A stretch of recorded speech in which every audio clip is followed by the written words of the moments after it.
Good morrow, everyone. Afternoon. Are you ready, kids? Aye, aye, Captain. I'm not ready. You're I'm not ready. Mom, Sher's doing a tier list again. This is going to be a fucking bloodbath. Have you seen some of the theme songs here? Our friendships are going to end today. We're going to be covered in blood. We're going to be angry. It's going to be awful. I'm so excited. Can't wait. Hello, everybody. My name is Sher from 2000. Welcome back to another video. And in this video, I am here with my Plus Pal friends, Dr. Neil the Puss and Jack of all trades. Hi. So last time we did a collaboration was about 7 months ago, back in February, because it was the Year of the Dragon. It still is the Year of the Dragon. Go Year of the Dragon, people. Year of the Dragon. That's me. And I think Jack, but mostly me. Because this is my channel. I'm a tiger. Yeah. Yeah, you're a tiger. Yeah, but we're back. And this time we're going to be talking about theme songs. Because originally this is what I was going to do for my birthday video, but stuff happens in life. And you know what? It's okay. That's the reason why I did the Disney Princess tier list. Which, that was hard. It was very hard. But anyways, I decided to stick to 20. Because I think that's enough to talk about. Because I think the last one that we did a collaboration was like nearly 2.5 hours long. So, so we have ranges from Nickelodeon to Disney Channel to Cartoon Network and one anime and a Fox Kids show that got turned to Disney Plus show, and then whatever the show of whatever network My Little Pony Friendship is Magic was on.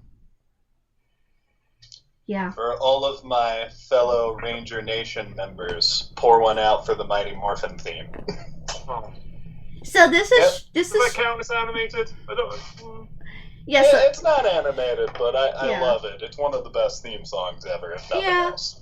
Yeah, who knows? Maybe in the future we'll talk. Who knows? Maybe in the future we'll talk about Power Ranger theme songs. SPD is still my favorite. I might agree with you on that, actually. I have a huge bias to SPD. I'm very biased when it comes. Same. SPD is probably my favorite. But this is not a Power Rangers video, it is a theme song video, damn it. Yes. So how this is gonna rank? This is not really like best to worst. It's more on the line of like what theme songs like connect with you. Like childhood, so obviously there's going to be a lot of bias because each of us have different childhoods, each of us grew up with different things. So like I said, it's not like best to worst, because all of these theme songs that we're going to talk about are amazing, fantastic. I might hurt a couple people's feelings, especially with Pokemon and Steven Universe and Adventure Time. Sorry. Let me explain my criteria for this a little bit, because I think that'll cushion the blow I'm about to inflict, because I got some hot takes in here. But for me, what makes a great theme song specifically is, can it get across the premise of the show? Can it catch your brain? Like, can it become a bit of an earworm where you, like, good repetition, you know? Where you recognize it and you can remember it very easily. DuckTales! And is it just a well-constructed song in general? Now, when it's an instrumental, the real thing is, does it capture the vibe of the show? That's the big criteria, so. Hopefully I don't make people mad, but I also want to say out loud, I tend to prefer theme songs with lyrics over ones that don't have lyrics. That being said, there's one huge exception to that on this list, and I think we'll be talking about that later. I'm sure people can guess what it is already, but we'll get to it. Jack, anything else you want to say? It's pretty similar. Oh, okay. I'm bearing the visuals in mind a lot. Animation, that's where my head is always at with this stuff. Oh, yeah. A lot of visuals, and also I think there are some that I think aren't amazing theme songs, but for just how bloody iconic they are, that already bumps them up a bit. So I agree with a lot of those criteria, but I think in my head, and certainly this is all going to be subjective, but I think there'll be some good discussion and debate here. I think so too. I'm ready to murder both of you in defense of my opinion, if I must. I'm prepared. So since there's 5 areas, I think it would be fair to just put, since there's 20, you guys can do the math, we'll just put 4 on each row. That way it's fair. Like I said, I know there's gonna be some that I'd be like, hey, why did you rate Pokemon low? Because Pokemon is awesome, and what about Adventure Time? And what about, like, I don't know, X-Men or Scooby-Doo? For me specifically, I'm not going to let my love for the show get in the way. I am judging only the theme song and will judge that. If it represents the show, that's going to earn it some extra points. But in terms of like of the shows on here, I think the best one is probably X-Men or Danny Phantom, maybe. I don't know, or Teen Titans. It's hard to pick, but you know what I mean. Like, just because I think Teen Titans might be a little better than SpongeBob doesn't mean necessarily the theme song's going to reflect that. Cool beans. Okay. I wonder if I've already pissed off SpongeBob fans. I know, I'm one of them. I love SpongeBob. I just think Teen Titans is better written. There's my SpongeBob impression. Also, I want to meet Tom Kenny in the future. I need to meet Tom Kenny. I have to meet Tom Kenny. I will burst into tears if he sings to me as SpongeBob or say anything to me as SpongeBob. It needs to happen. Tom Kenny, I want to meet you. You heard it here first, Tom Kenny. We're coming for you. We know you're watching. So speaking of Tom, we're watching you. Yeah. So speaking of Tom Kenny, are you ready, kids? Aye, Captain. I'm ready. I'm more ready than ever. I'm ready. So the first one we're going to talk about is SpongeBob SquarePants from Nickelodeon, premiered in 1999 and is still going, even after Steven Hillenburg's death. May he rest in peace. So oh, sorry. So go ahead. Oh yeah, no worries. Honestly, for me, SpongeBob, even despite how you feel about SpongeBob nowadays, whether you like the new versions or the new episodes and seasons, I think they're supposed to be making a Halloween episode again, another like Halloween special, whatever, coming out next month. But yeah, they're going back to Camp Coral. Woo. But That's pretty cool. yeah, but SpongeBob for me really holds a special place in my heart, which is another reason why I want to meet Tom Kenny so badly.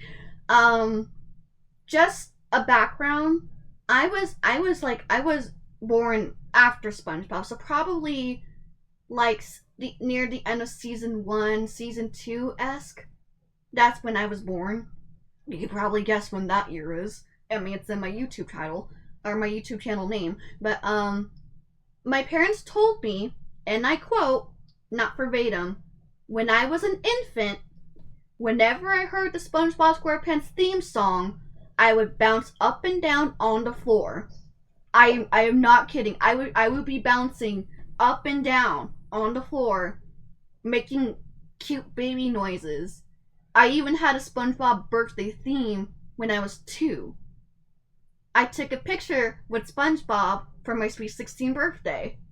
I just have a love for the sponge. I mean, like I said, say what you want to say about SpongeBob. I know he can be very annoying to lots of people. I know not everyone enjoys the new seasons or whatever, but the theme song alone is amazing. I mean, whenever you hear "Are you ready, kids?" I mean, you automatically know it's SpongeBob SquarePants, and you're usually supposed to say, "Aye, aye, Captain."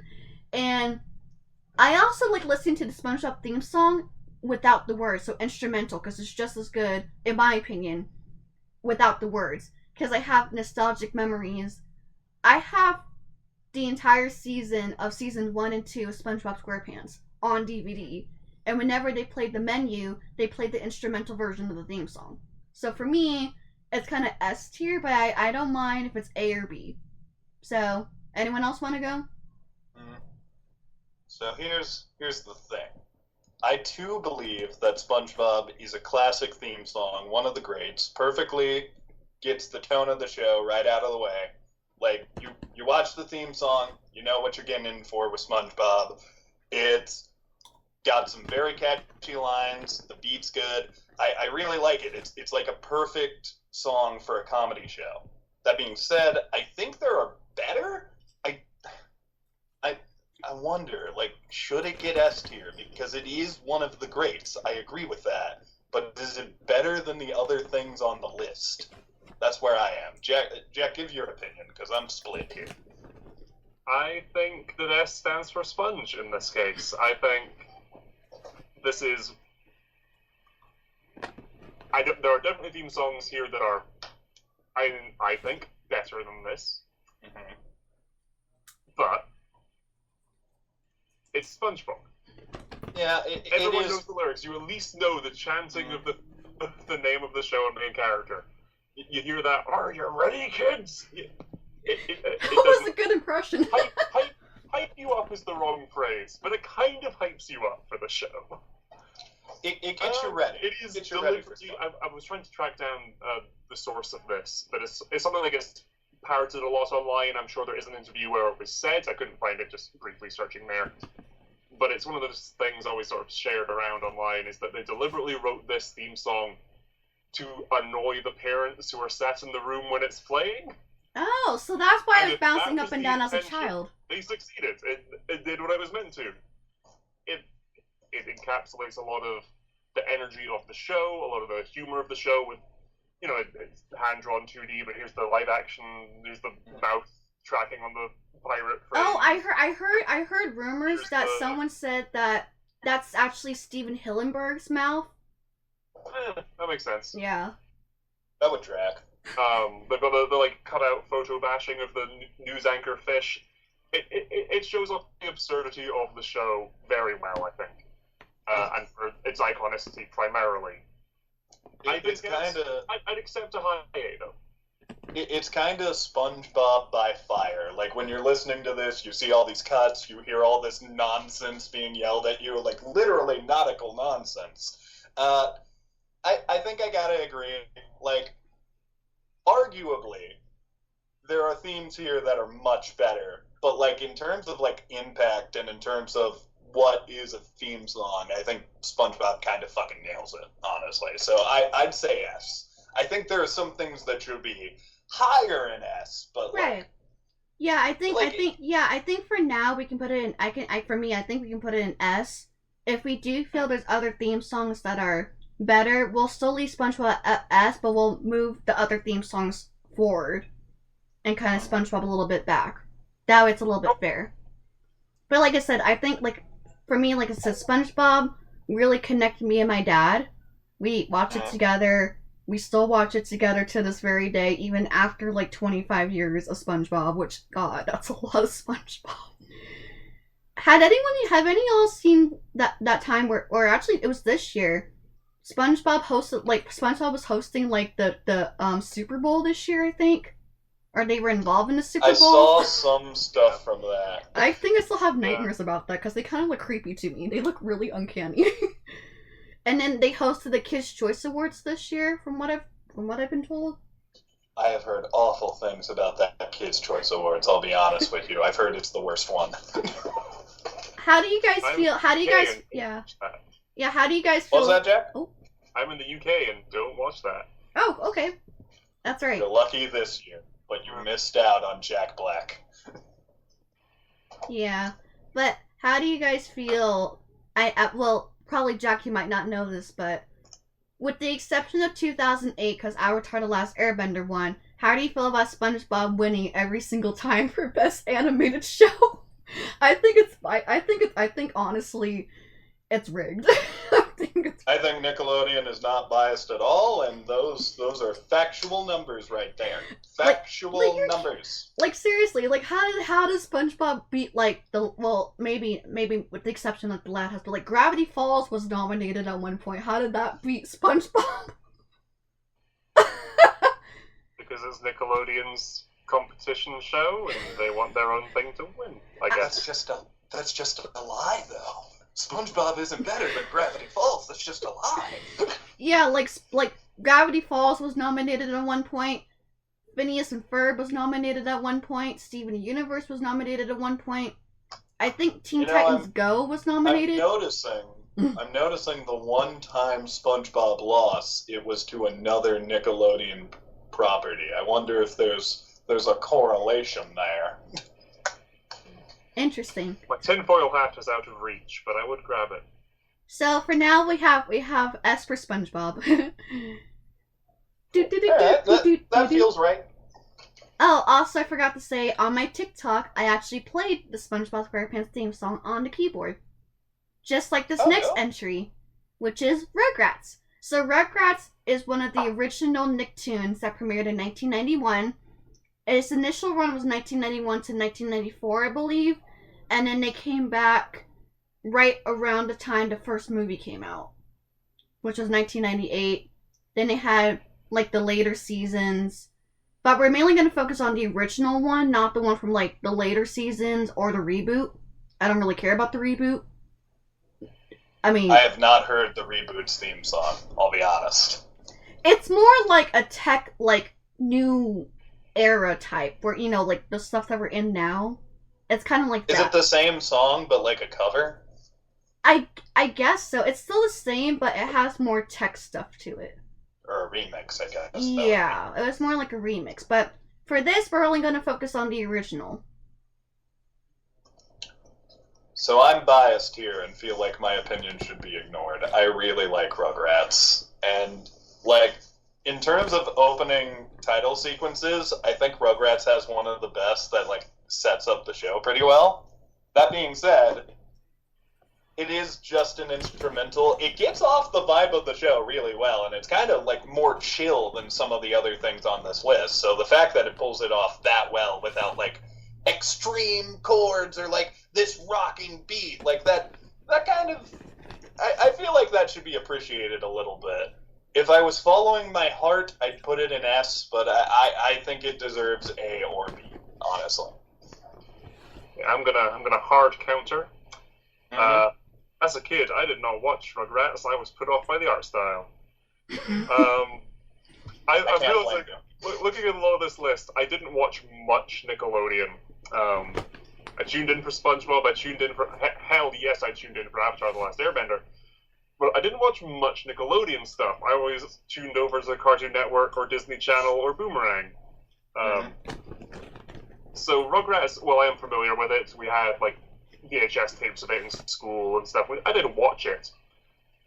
It's not a show I have much of a connection to. I don't dislike it. It's just not one that I watched growing up.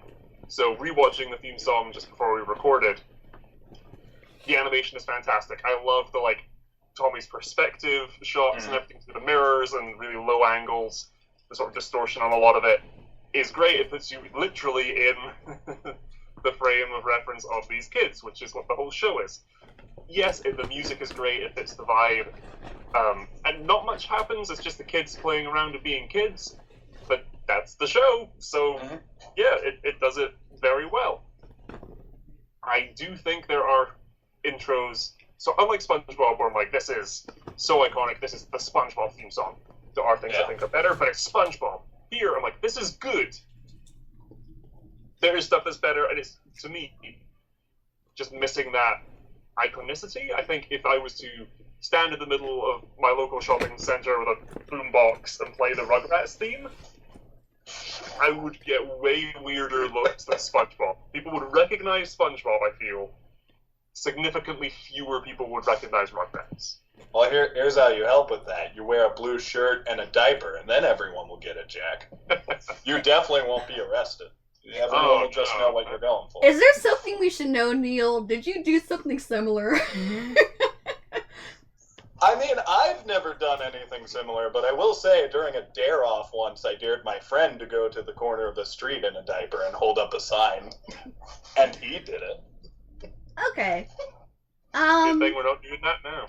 Yeah, so for me, because I was born in the early 2000s, I obviously... Like, unlike Jack, who's, you know, in the UK, obviously in the US, we had a lot of stuff exposure. I had cable. Now, I know not everyone had cable, so... But I had cable, so... Nickelodeon was, like, one of the main networks that I watched as a kid, and Rugrats was one of them.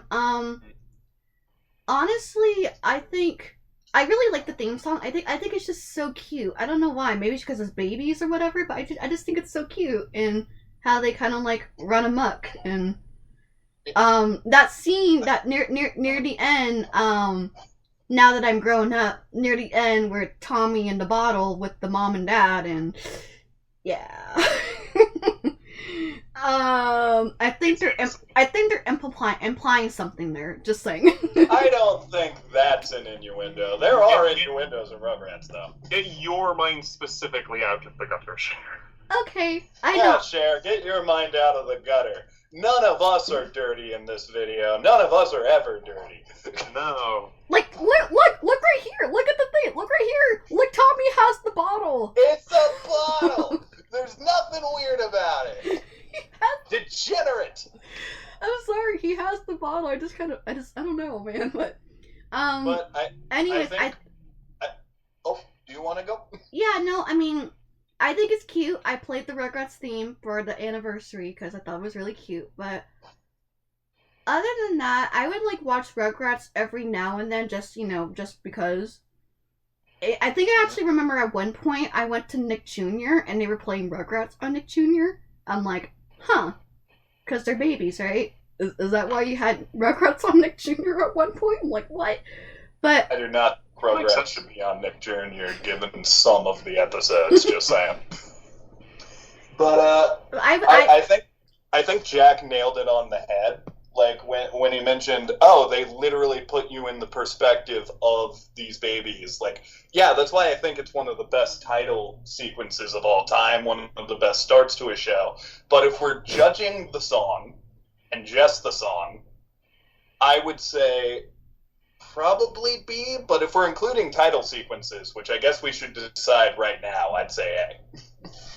Yeah, I think we're including visuals. Yeah. For sure. Gotcha. Yeah, so we. Then I'd say A. Yeah, we could put Rugrats in A. I don't mind. I think it's iconic, but I don't think it really necessarily. How do I want to put it? Like. It's like what you guys said, like recognizability, where it's like you hear "Are you ready, kids?" You know immediately SpongeBob. Unless you grew up with Rugrats, like in the 90s and 2000s, or you're a parent, whatever, not everyone's really going to know about Rugrats. Mm-hmm. That's just, I think yeah. A's good for it. Yeah. I think because there are so many, in my opinion, better theme songs here, I think we may end up bumping that down as we go, but we'll see. Yeah, I could see that happening. I think A or B is what it deserves, but like, just know if this was a more biased list, Rugrats would probably get pretty high from me. Alright, so we have our very first Disney Channel animated show, Kim Possible, from 2002 to 2007. And then they made that live action movie, which we don't talk about. I'm going to tell you now, I want Kim Possible in S tier. I want the theme song in the S tier. I want her on the S tier. Out of all the theme songs on here, Kim Possible is the one that I like know the most. I know the entire lyrics by heart. I used to have a Kim Possible doll, like the cheerleading doll. I still have some of the DVDs, like Soda Drama and A Stitch in Time, whatever. I mean, once you hear the little communicator, do, even though sometimes it's mistaken for Mighty Morphin, but once you hear that, I immediately know it's Kim Possible. Call me, beat me, if you want to reach me, if you want to page me, it's okay. I mean, I just love the song. It's just so kick-ass. I just love it. It just, like Kim Possible, for me, she was like a role model for me just because of, there wasn't really that many shows back in the day where there was a lot of female heroines, female protagonists who were not, I don't want to say girly, because I think Kim is still a little bit girly, but more like... Yeah, she's a cheerleader. Yeah, she's a cheerleader, but like, I don't know, female empowerment, I guess, I don't know if that's the right word, but... Badasses can be girly, too. Yeah. That is a lesson young Neil had to learn, and Kim Possible helped teach him that. Yeah, I just like how there's a balance, and like the sequences and the theme song, and it's just amazing, and the different texts, and then near the end when she says, "So what's the sitch?" I mean, it's just ooh. And the theme song is sung by Christina Milian, and there is a full version. Just letting you know. So S tier for me. If you got I know for me it's gonna be hard to convince you guys, but me, Kim Possible, S tier. I'm not going back. You can go first if you wish, Jack. Okay. Very ominous. I think, again, because I made a little tier list myself, just how do I personally rank them off to the side here? And Rugrats being an A is really drastically throwing that off. Kim Possible, again, show I watched as a kid. I really enjoyed as a kid. Ron, Rufus, and Kim, great dream team. John DiMaggio, Dr. Draken, brilliant. Shigo was fantastic. Really loved the show. Super solid theme song. Like, this is a Disney Channel great theme song. I do think the biggest thing this theme song has going against it is the visuals. Just because there is a lot of, and it's something that comes up in a few of these, it's just a lot of clips of the show. Which works. It's like, this is the thing that you're going to be watching. That works. Rather than going for, here's something new to show you to sort of encapsulate the whole thing. It's more of a, this is the thing that we are doing. Which works. Again, plenty of theme songs do that. I personally just have a preference for, here's something new that we've made for the theme song. Usually that's a budgetary thing. No shame in that. You do the best with what you got. But this is doing very good. I think, first, again, if we're aiming to have 4 things in each tier, I think Kim Possible is the top of B tier. Mm-hmm. If it can go anywhere, I think it ain't. So here's the thing. Here's where I come in. I agree. I think this is one of the best Disney theme songs of all time. I like how it kind of sounds like James Bond music. It has this spy theme to it. I think it's really well constructed. But, like, in terms of, like, talking about the plot of the show in the theme song, I don't think it does a lot of that. It sets up that Kim is this hero. Like, when you first get into it, you know, oh, fuck yeah, Kim Possible's gonna save the day no matter what. But, like, I don't think it sets up Ron. I don't think it sets up, like, the high school life. I don't think it sets up a lot of stuff. But also, I gotta be real, I don't think that matters as much because of just how kick-ass this song really is. Like, when you listen to it, it's Kim Possible time. There's no other time. I would say A or B. I'm kind of in the same camp as Jack. I do think when it came out, it was potentially one of the best theme songs of all time, but the passage of time has probably pushed it down a little bit. Like, we've had a lot of kick-ass theme songs since then. So I'd say A or B, but, like, I completely understand wanting to put it in S, Sher. I agree with that. But A or B. Okay. I do also want to quickly throw in, I do adore that they work in the da-da-da-da into the theme. That's fantastic. I know people in my life today who still have that as their, like, text notification Me sound. too! I actually have... It is ingrained. I'll just hear it out in the wild sometimes. It's awesome. Yeah. I do have the communicator as a ringtone. So... But I also forgot to mention, with SpongeBob, whenever people text me, I do have the little SpongeBob flute thing at the end.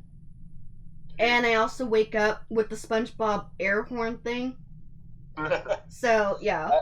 But with Kim Possible... I will say this. Yeah. My final thoughts on the Kim Possible theme are, while I mentioned it doesn't really set up the world as much as some of these other songs we'll talk about, the one thing it really does set up incredibly well is Kim Possible, and that's the name of the show, so great job. I mean, she can do anything. Usually. Like I said, I know for me it's a bias. For me it's S tier. It's literally my favorite theme song out of all the stuff on here. But I don't mind putting it in A if it's necessary. I feel ultimately like it's your list. Looking at what we currently have on the board, I think it is again, I've said my piece on Rugrats. I think it's significantly better than Rugrats, which is still good. Still, I like it. Okay, I like it. No, I I just agree. don't love it. I agree. Kim Possible is better than Rugrats, but not as good as SpongeBob, I think. So, It's- in between them somewhere, yes. I can put my nostalgia for Rugrats to the side. I love Rugrats, but like in terms of like theme songs, I find myself singing and humming. Kim Possible all the way, beats it by a mile. Oh, and FYI, I'm going to plug in something. If you guys want to know more about my thoughts on Kim Possible, which was my actual very first YouTube video back in 2022, you can go check it out. Sher's thoughts on Kim Possible. Hope you guys enjoyed the video. It's my very first one, so I might have some mistakes in it, but it's okay. Nobody's perfect. Except for me. Yeah, so now we're going back to Nickelodeon. I didn't realize I has lots of Nickelodeon stuff on here. So we're going back to Nickelodeon, and this is this show I actually talked about recently because it's the 20th anniversary of this show. Not Fairly Odd Parents. It's the same creator. Same creator as Fairly Odd Parents, but the much better Butch Hartman show. Danny Phantom. 2004 to 2007. I honestly think this show got canceled way too soon, in my opinion. We were talking about the show overall. I did mention that I made a video about my thoughts on Danny Phantom. I do think it got canceled way too soon. There's some plot holes and there's some things that should have been better utilized, I guess. But Couple of things left open too. yeah. But especially Tucker randomly became the mayor at the end for seemingly no reason. yeah, but Danny Phantom, in my opinion, is probably Butch's best show out of his cartoons. I know Butch is very controversial, but I really do love Danny Phantom. I just like I know not everyone is necessarily into rap, but I like the rapping in this. I think it's really cool. And according to Butch, during the beginning, it's supposed to be young Danny Fenton, not Yo. A lot of people get that wrong. Maybe it's wrong. I don't know, but it's supposed to be young Danny Fenton. But honestly, I honestly hear Yo, but it's supposed to be young. I also hear Yo. It's supposed to be young, not Yo. I think Butch is crazy, and I will fight Butch Hartman on this. I think I could take him. I'll be honest. Now, see, I know you guys are having, I know there's some type of, issue with, like, not knowing full well what the themes or what the show is about. Here's a perfect example of what the show is about. They literally lay it out for you in the theme song with the guy rapping. I forgot who raps and sings this. Danny Fenton's 14 years old. His parents are Ghostbusters. He gets stuck into a ghost tank thing, which alters his DNA, and he becomes a superhero, fighting off ghosts. And for some reason, I always keep seeing people ship Kim Possible and Danny Phantom. Really? Yeah. I've never seen that. They're not even the same network. I know. I mean, I We have don't. nothing in common. I don't recommend you guys search up on the internet. There's some things on there that's not pretty. Oh, Thanks also to in Sher, I Spider-Man wasn't going to until you said it, and I'm still not going to. Okay, cool. But Danny Phantom was one of the shows I grew up with. I watched it all the time. Ember is still my favorite ghost. Not because she's voiced by Tara Strong, but she's still my favorite ghost. We actually lost the guy that voiced Vlad Plasmius this year.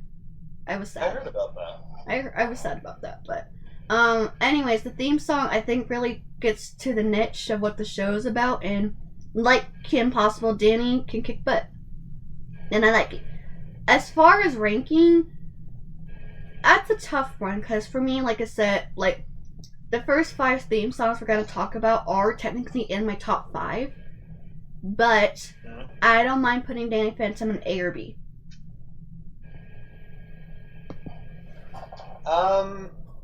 So here's the thing. This is the problem with ranking some of the best theme songs of all time. I think Danny Phantom is a great theme song.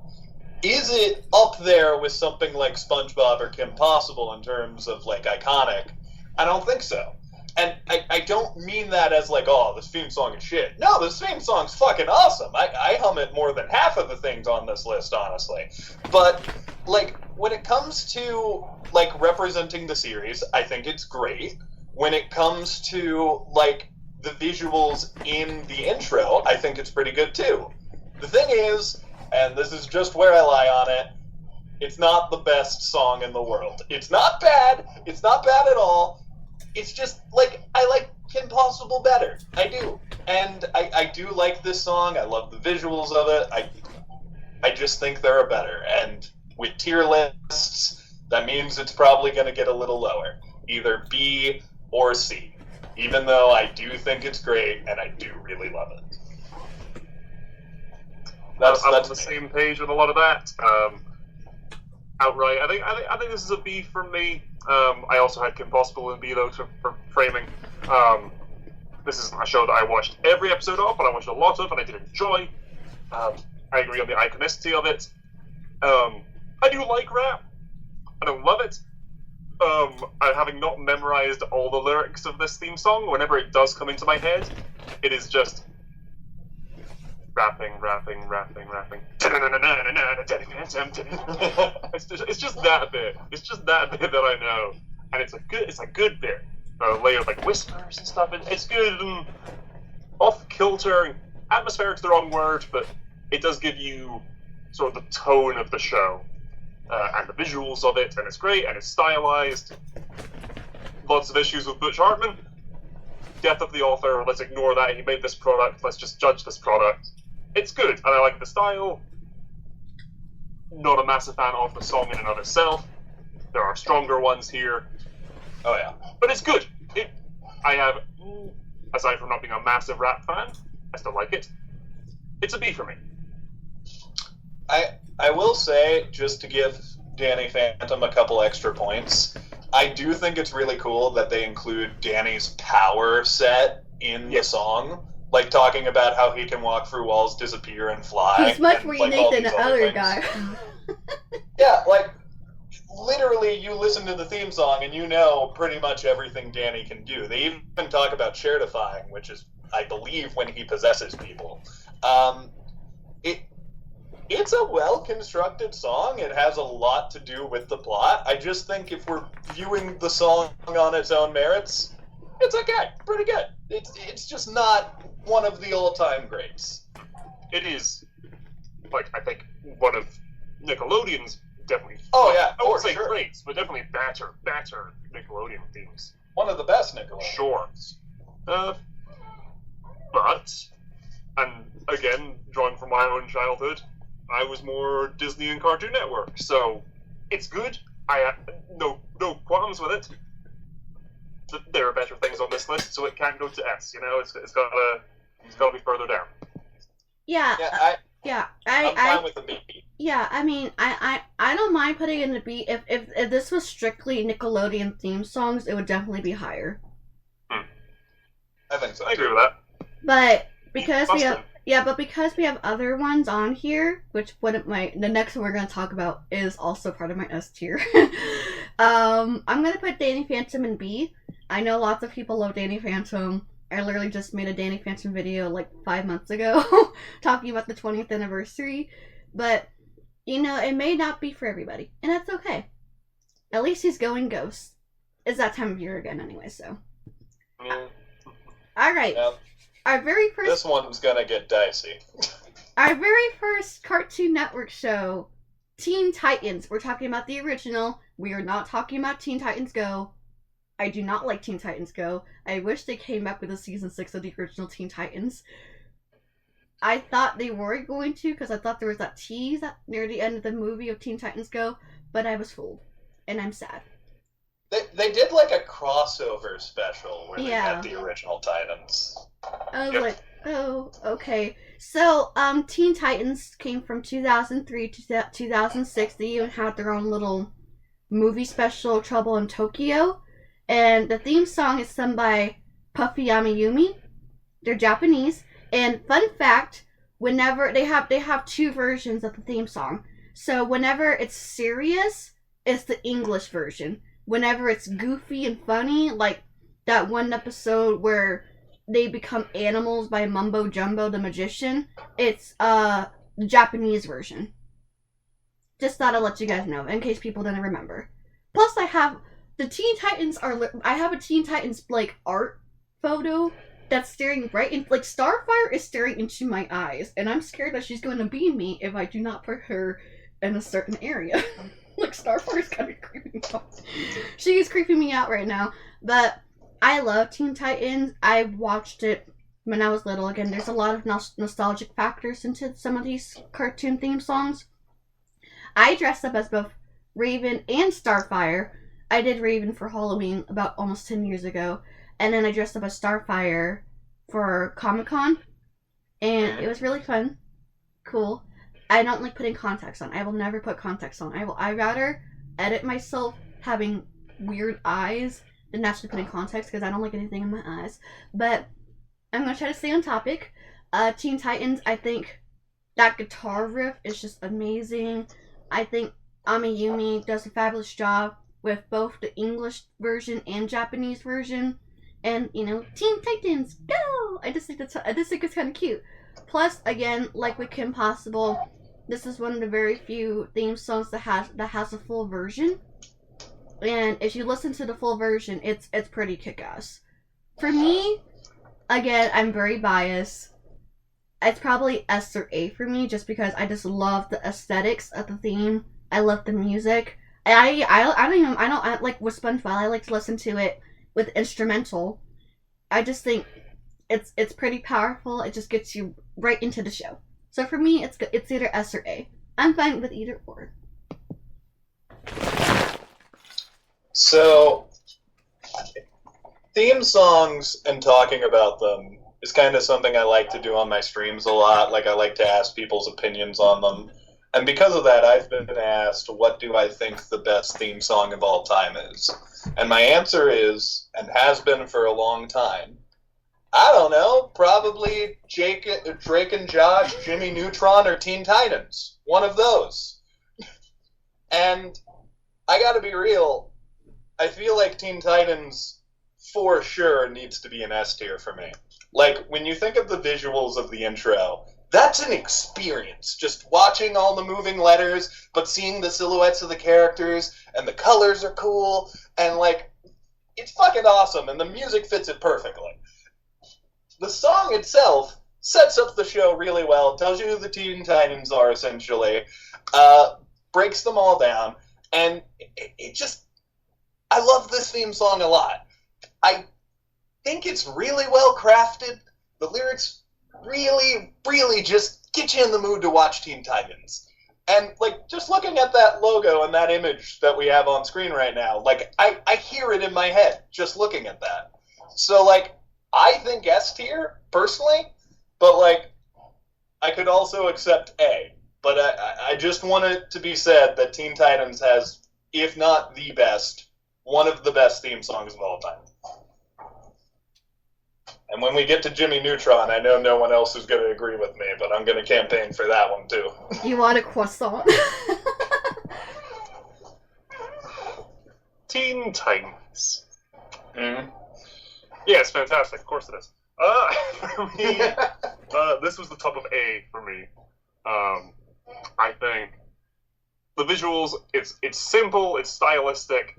I love when they're focusing on each member of the team, the stylistic choices of sort of Raven's digital like smoke effects are great, and then Beast Boy's just again photo collage of different animals behind him. Cyborg's like tech stuff. Robin with the lightning cracking behind him in a cityscape, and it kind of evokes Batman in that way. It's great. It sums up what I think. You watch that theme song and you're like, okay, cool, what is this show? After you watch the theme song and then an episode, the whole thing clicks. I think you can watch the theme song at any single episode and you get the characters, you get what's going on. If you just watch the episode, I don't think you'd be missing something. You wouldn't it wouldn't click quite as well without this theme song. I think if the show had a better theme song, hypothetically, I don't know what that would be. Like, this is perfect for this show, and as a show with heavy anime influences, yeah, this theme song fits perfectly. For me, this is the top of A, because again, there are things that personally I like more. Mhm. But that is purely personally. This is like a perfect theme song for that show. Well, here's the thing.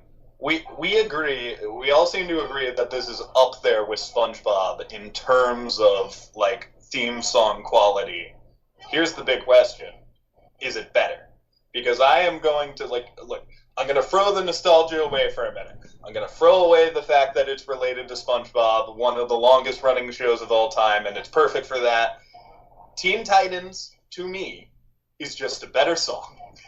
So, like, I think if we're putting it in S tier, because I know Cher wants S tier, I want S tier, I think we should put it above SpongeBob. And I want to know what you think about that, Jack, because, like, you're kind of the deciding factor here, my friend. In that case, as I would have put this at the top of A, it's going below SpongeBob, I think. But I'm perfectly happy with this sitting in S. I do think, using that analogy again, I think this might be what I use to decide a lot of the placement of S tier. Of if I stood in the middle of the street boombox and played this song, people of all ages are gonna know SpongeBob. Teen Titans. It's like, okay, so if someone goes, "Oh, that's SpongeBob," I'm like, "Yes, I will nod at you and acknowledge that." If someone says that's Teen Titans, there's gonna be way less people that say that, but I will run over and hug that person. Yeah. They're also going to be much more enthusiastic when they see you with the boombox for Teen Titans than they would SpongeBob. Yeah, let me just join you as Raven or Starfire. It'll probably know what it is. Maybe, I don't know, but oh, this is kind of tough though. I told you guys this is why I needed help because I knew all these theme songs are going to be tough to rank. I think I'm happy putting it in S. That's what the majority is saying, and I would have put it. I just don't know if it's better. Yes. I just don't know if it's better than SpongeBob. For me personally, it's better, but I agree with you guys. I think for this list, it goes below SpongeBob. Yeah, I think for now, like I said, we can always change it later near the end.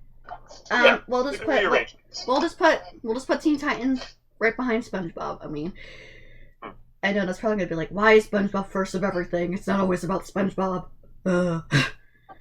Okay, I already know what you guys are gonna rank this next one.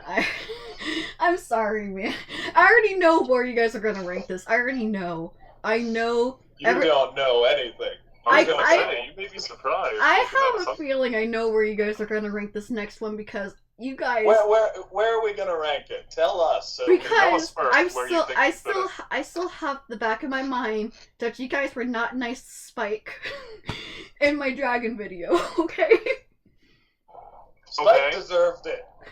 I regret nothing.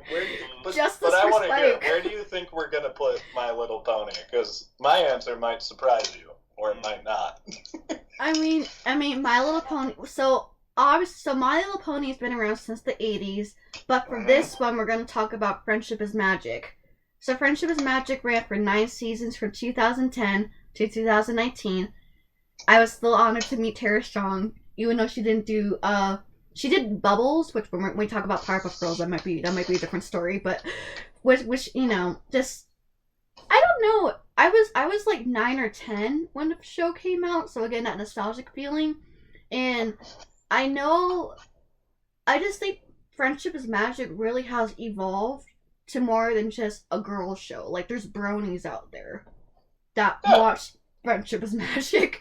I'm a Pegasus sister. I know people who watch it. But I don't know, it's just kind of cute. And like with Teen Titans and Kim Possible, this too has a full theme song. It's roughly 2 minutes. And I just think it's cute. Plus, what I like about it is it's called Friendship is Magic, so they list the elements of harmony with each of the characters. So Rainbow Dash, loyalty, Pinkie Pie, laughter, rarity, generosity, Applejack, honesty, and Fluttershy is kindness. I actually really like Fluttershy. Fluttershy is so cute. Best pony. I mean, it's actually Discord, but Dragon Equiuses are not ponies. So. Yeah. No, but I just think it really gets the gist of what it's supposed to be about. Like, especially near the earlier seasons, where, you know, it's kind of like lessons in friendship. But I think probably after, like, season 3, because I think that's really when My Little Pony really started to change a little bit, and when Twilight became a princess, I think it kind of diverted away from the whole friendship thing. But I do remember in season 8, that's when they opened up the friendship school, so it kind of brought it back for like another generation. So for me, just I'm biased. For me, it's probably A or B, but I have a feeling you guys are gonna say like B to D. I just have that feeling. It's probably gonna be C or D, maybe B, Okay. but I just have that Okay. feeling. Before we discuss it, then on my count of 3, Neil, say which tier you would put this in.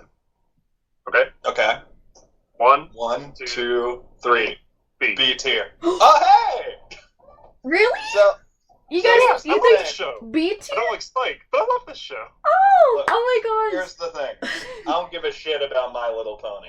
I'll be honest about that. Don't care about it. Fluttershy, Pinkie Pie, don't care. But here's the thing.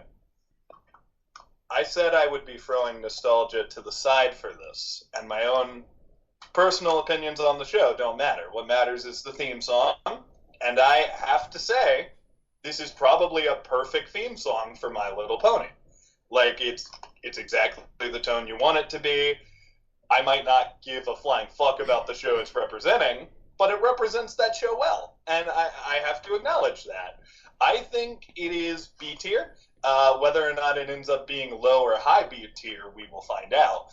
But yeah, how can I get up here and say, oh, this song about friendship and magic? Fuck that! No, it's a fine song from what I've heard, a fine show.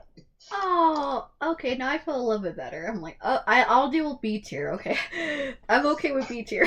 I feel a little bit I better. thought about being funny and being like, D tier, lowest D tier, but like it's a fine song. It's pretty good. It's so cute. Great show. It does a great theme as well for the show.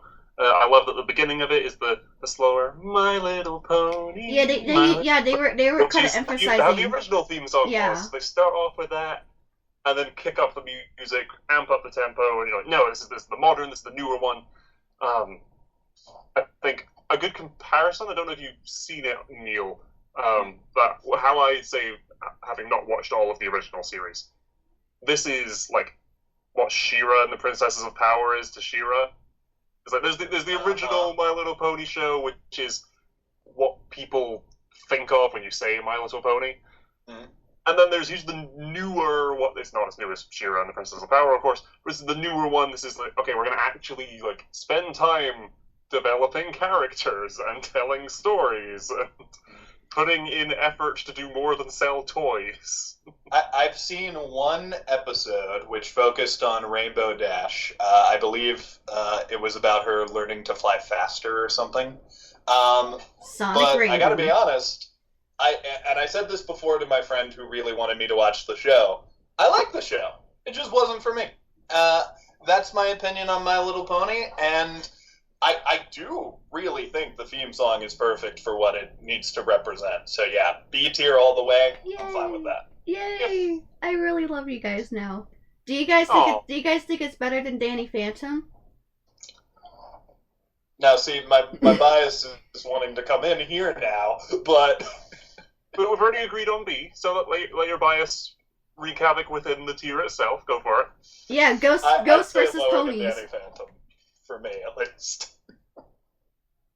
I would say higher, but I think realistically they are on par with each other. So Well, if you both say higher, we should put it higher. Yeah, That's what I say. ponies versus ghosts. Ponies wins. Friendship is if truly it were wins. possible to literally put them like on like 1-to-1, then I'd say that. But Don't phrase it a like little that. above though. that.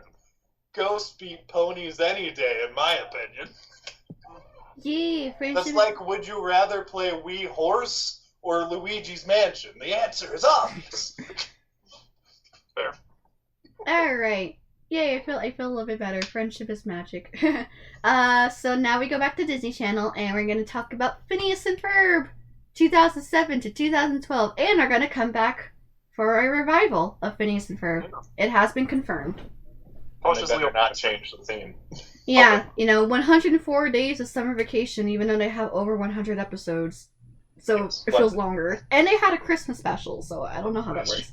But I think they really do get down to what the point of the theme song is, or not the theme song, the show where Phineas and Ferb are like these cool kids that like to invent things and drive their sister crazy and just create some of the most. I don't even know what half the stuff is, but they just create this colossal or even small stuff. It's just really nice how they kind of go all out of it. And the theme song is by Bowling for Soup. Yes. And there is a full version. I think it's called The Best Day Ever. Yes, it is. Yeah. So I think at one point there was an episode where they go to the future, and they kind of added in some parts of the full theme song to that episode. So I mean, I think it's just really fun. It starts out slow. It's like, oh, it's summer, and it just like cranks it up a notch. It's like, yeah, Phineas and Ferb, and Candace, and there's Perry. I said I was gonna throw nostalgia to the side and not let my bias come in, but like, Phineas and Ferb's theme song is literally, look at all this cool shit they're gonna go do, and it's like, yeah, that's the entire show. You somehow put the entire show in this one fucking theme song. That's actually kind of elegant and masterful, Bowling for Soup. Good job. There's something in my head screaming, don't put it in S, but like there's another voice saying, it's one of the most well-constructed theme songs of all time.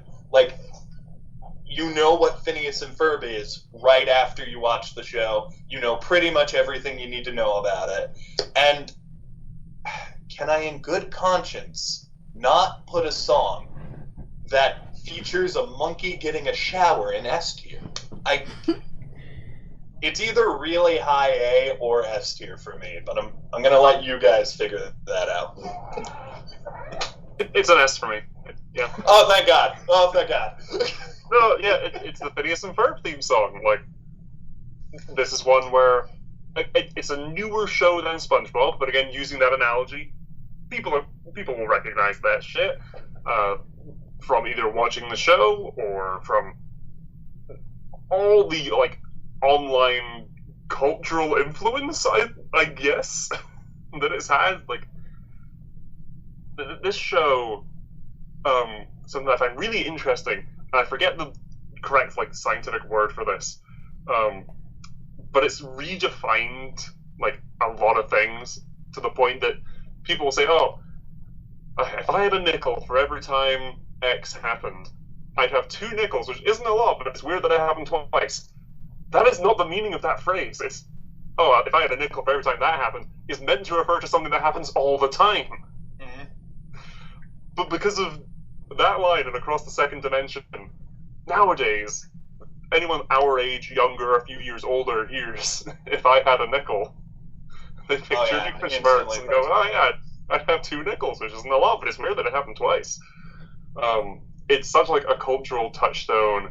Like, there was a TikTok Dan Pottenmeyer did a while ago, where he's like, oh, what's your greatest achievement in life? And he's like, oh, the fact that a whole generation knows what the bit of plastic on the end of a shoelace is called. Aglet! Because they did a whole episode about that. I felt so fucking vindicated by that, because I asked as a kid and someone told me it doesn't matter. And then that episode came out. Yeah, it's a fantastic show with, I said, like Danny Phantom. No, Teen Titans. I said Teen Titans has like a perfect theme song for that show. Mm-hmm. This is a perfect theme song for, in my opinion, a better show. So I'd put this in S. I'd put it above Teen Titans personally. Mm-hmm.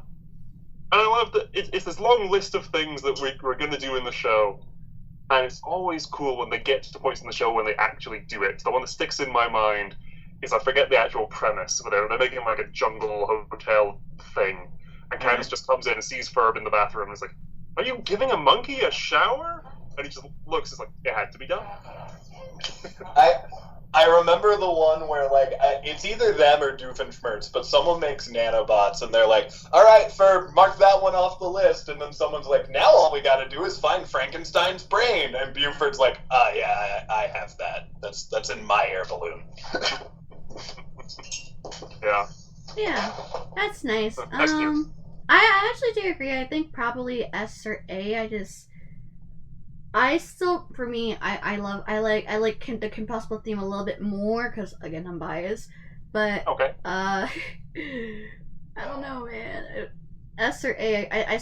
For me, I think just SpongeBob, Teen Titans, and Kim Possible are just a little bit better than Phineas and Ferb. Not that I'm hating on Okay. it, but this is hard. Ooh. Well, I think if you want to bump Kim Possible up to S, I think we can do that and put Phineas and Ferb in A.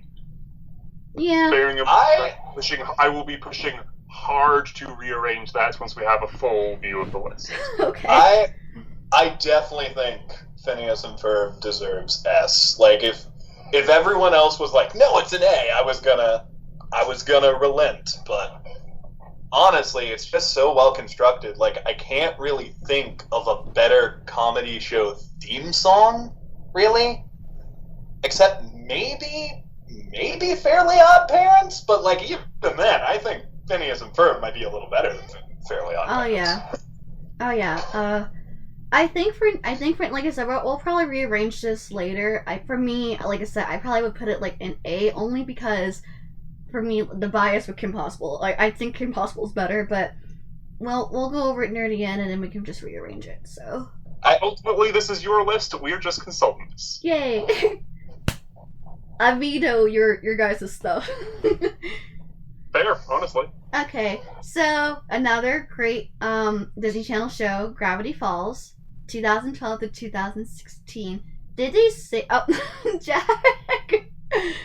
You just put on a dipper hat for those who can't see. Oh my gosh, did they say they're bringing Gravity Falls back? No. No. No.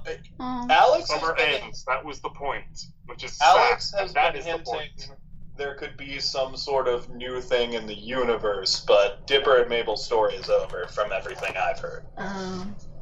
I think yeah, and then so this is another one of the instrumentals. I think I like the whistle. I think it's really cool. It kind of has like that mystery.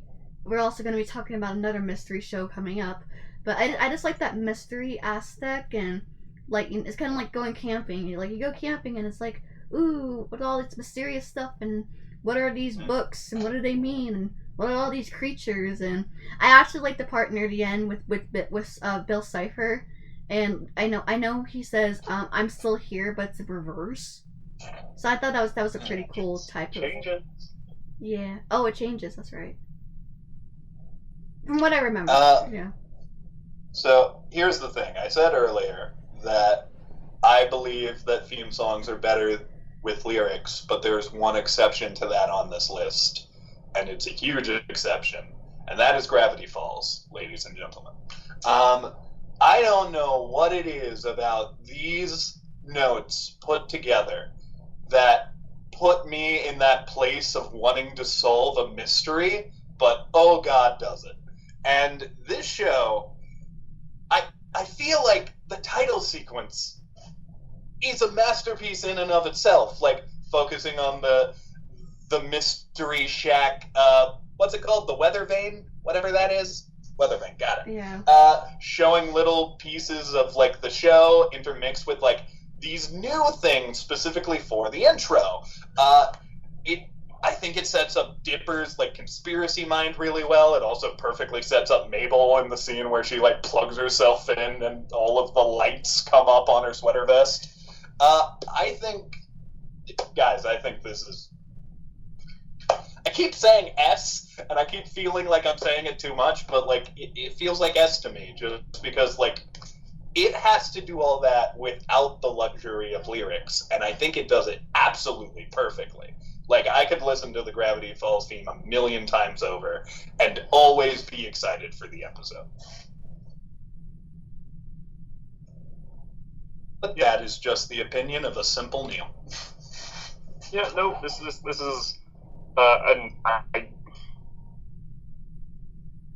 there's a heavy bias here. I love this show. I adore this show. To me, this is one of the best animated shows of all time. I was watching it live. I was trying to solve it live. I was going to grab my stuff there, but there's magnifying glasses and shit in the way on the shelf that I have all my books and like reference material for Gravity Falls. as I said, the changes to the theme song. It's something I like, and we don't have too many shows on this list that do this, where they just update the visuals of a theme song. To me, that does a lot, which is coming, I think, largely from the anime experience in the back of my head of a new theme song for every new story arc. In Gravity Falls, they changed the theme song visuals predominantly twice, and it's after Forge joins the show, and we just add a photo of him to the montage of photographs, and then they change it again for Weird Again. They do change it a couple times just to shorten it so that they can have longer episode run times. Northwest Mansion Mystery is the main one where they did that. But the visuals, the sight gags in this theme song are great. The Bigfoot running through the woods for just a frame, the characters looking at this may be a footprint, and it zooms out, they're in a bigger footprint and none of them have noticed. That is the energy of Gravity Falls to me. It's just that shot. There are all the literal codes written in this theme song. There is the flash at the end of the Bill Cipher Zodiac puzzle thing that from episode 1 had us going, Stan is not what he seems? What does that mean? It's fantastic. The reversed audio. This is this is a song that sounds very good played backwards as well. But I don't know how intentional that was. I don't think Brad Breek made it that way intentionally. But having listened to this theme song backwards many times, it's even brilliant backwards. No, this gets an S from me. I do think I am very biased in that. And I'm willing to accept an A.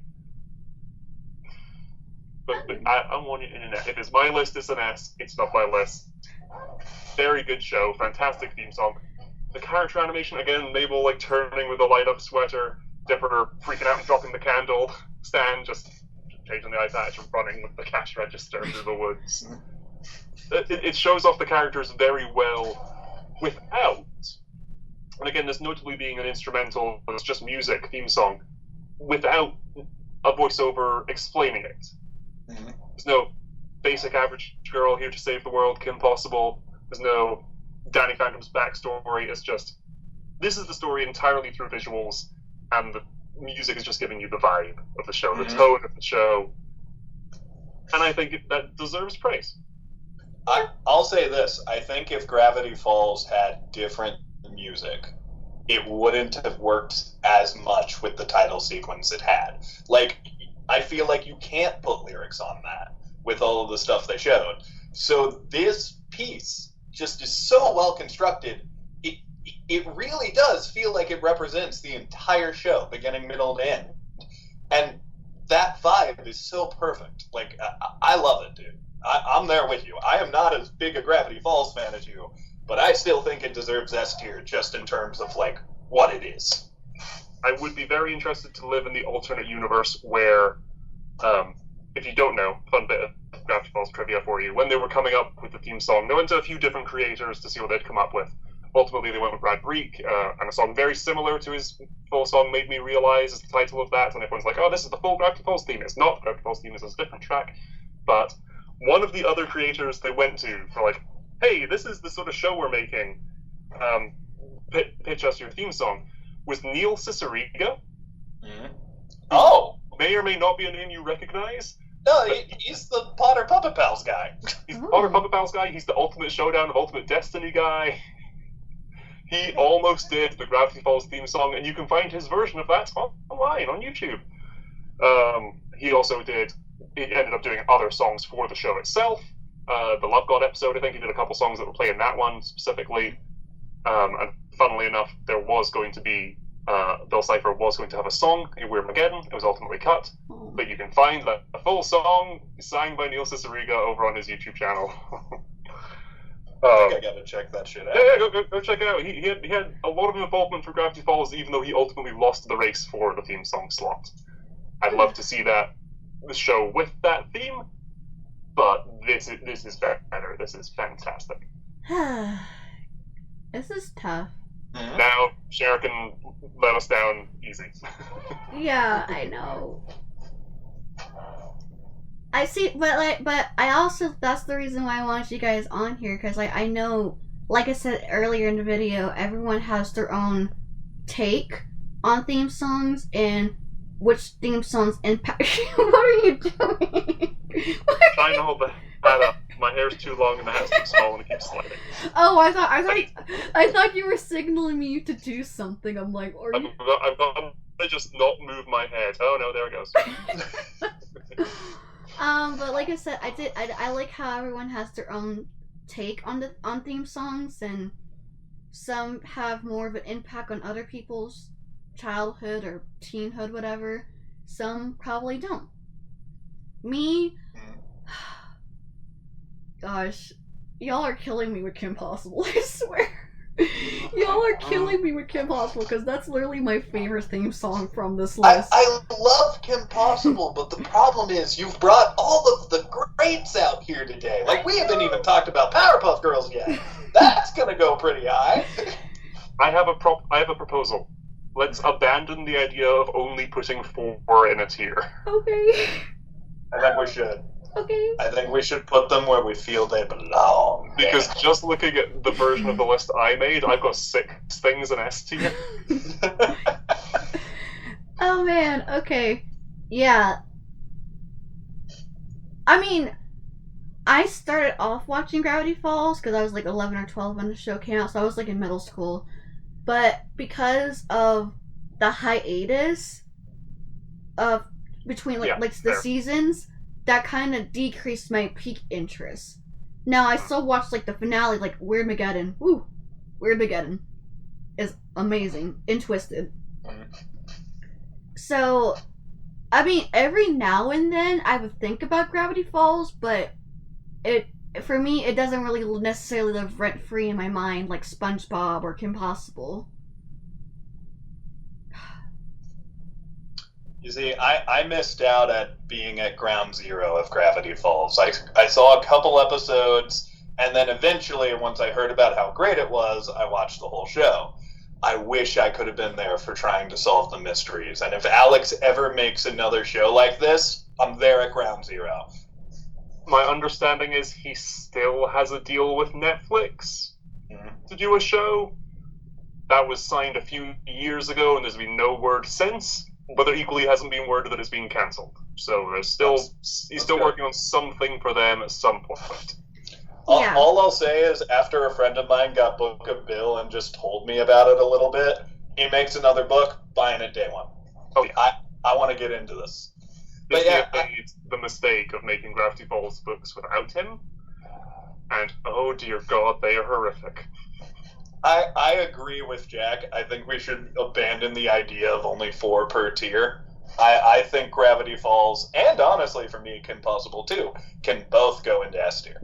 Yeah, I mean, I think for sure, for me, the Gravity Falls theme is definitely above, like, Danny Phantom, My Little Pony, Rugrats, and Phineas and Ferb for me. But, again, Kim Possible is just literally gripping. It's a good one. It's gripping on me. Yeah. So I'm only going to put Gravity Falls just behind Kim Possible, only because of my nostalgic feelings for Kim Possible. That's okay. That's have okay. more of an impact compared to Gravity Falls. Not to say that the Gravity Falls theme isn't great. I like the mystery. I like the mystery and the aesthetics of solving that mystery. It's just I had more of an impact with Kim Possible. And I gotta say again, like, you're showing off your love for the show here, Jack, because I think you nailed it by saying, oh yeah, that image of them like looking at the footprint and then it's revealed they're in a bigger footprint. That's the whole show. Like, oh, each episode's a mystery. And there's this huge mystery that we're not going to put a lot of spotlight on, but if you're eagle-eyed, you can find some clues for it. Like, Jesus fuck, it's a great title sequence. Gravity Falls definitely deserves S tier. Yeah. I could talk about the Gravity Falls theme song for an hour straight. It's fantastic. Yeah, but speaking of mysteries, we have our oldest theme song on here, Scooby-Doo. We're only looking at the original one. However, if I decide to make this like a series or like a volume, I am definitely putting What's New Scooby-Doo theme in the future. It's a good theme. Good. I will definitely put What's New Scooby-Doo somewhere, either in the second volume or third volume. For sure. Scooby snacks. We'll be waiting there for you. Yeah, but for What now What's we're New gonna. Scooby-Doo theme with the right crowd Yeah. is a fantastic karaoke song, by the way. Oh, fuck yeah. This Yeah. is the right crowd. I'm the right crowd, Jack. Take me to karaoke. I'll do it with you. Yeah, but for now we're gonna talk about the original 1969 Scooby-Doo. Where Are You? Pretty classic. Pretty, I mean, it's like what 55. It's like 55 years old. Wow, 55. Wow, that's a lot of years. Uh, but yeah, we're gonna talk about Scooby-Doo. Where Are You? I think it's pretty nonchalant. It's like, yeah, this is the premise. Scooby-Doo and his human friends. They're trying to solve mysteries, I guess, and creepy people in monster costumes. With the exception of like later on like the 90s and 2000s where they had like Zombie Island, which Zombie Island still gives me nightmares to this very day. But Witch's Ghost is my personal favorite, if anyone wants to know, because of the Hex Girls. Solid. The Hex Girls are my favorite. Oh, I should have worn my Hex Girl shirt. Never mind. Yeah, but you want to hear a nitpick about this theme song from Child Neil? Sure. Ooh, go for it. Yeah. So I'm not as passionate about this as I used to be, but when I was a kid, I thought the theme song was lying because there's a point where it's like, "We can count on you, Scooby-Doo. I know you'll catch that villain." No, you can't. No, you can't count on Scooby-Doo. He's always cowardly. He's not running up to stop the villains. Him and Shaggy just bumble their way into it. if anything, it's Velma. It's Velma that basically solves the mystery. Velma Doo wasn't as good of a title for the show, though. It's very reminiscent of in the show itself, though. The mayor or whatever character it is always like, "Oh, well done, kids, and well done, Scooby." Like, he always gets a lot of the credit. Yeah, and it's always those just meddling his kids. bumbling nature that stops him. And Velma's just stood there in the corner, seething. You can't count on Scooby-Doo. He's unreliable. He'll eat a sandwich while you die.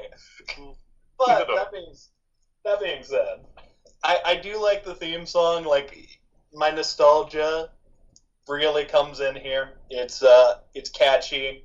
I could sing the whole thing to you right now if I wanted to. It's repetitious in a good way. And I think the visuals are really good too. Like, just showing off all of the ghosts they're going to be going after, showing off the team's personalities a little bit. I would say either high B tier or low A tier for me. But I do really like Scooby-Doo, Where Are You?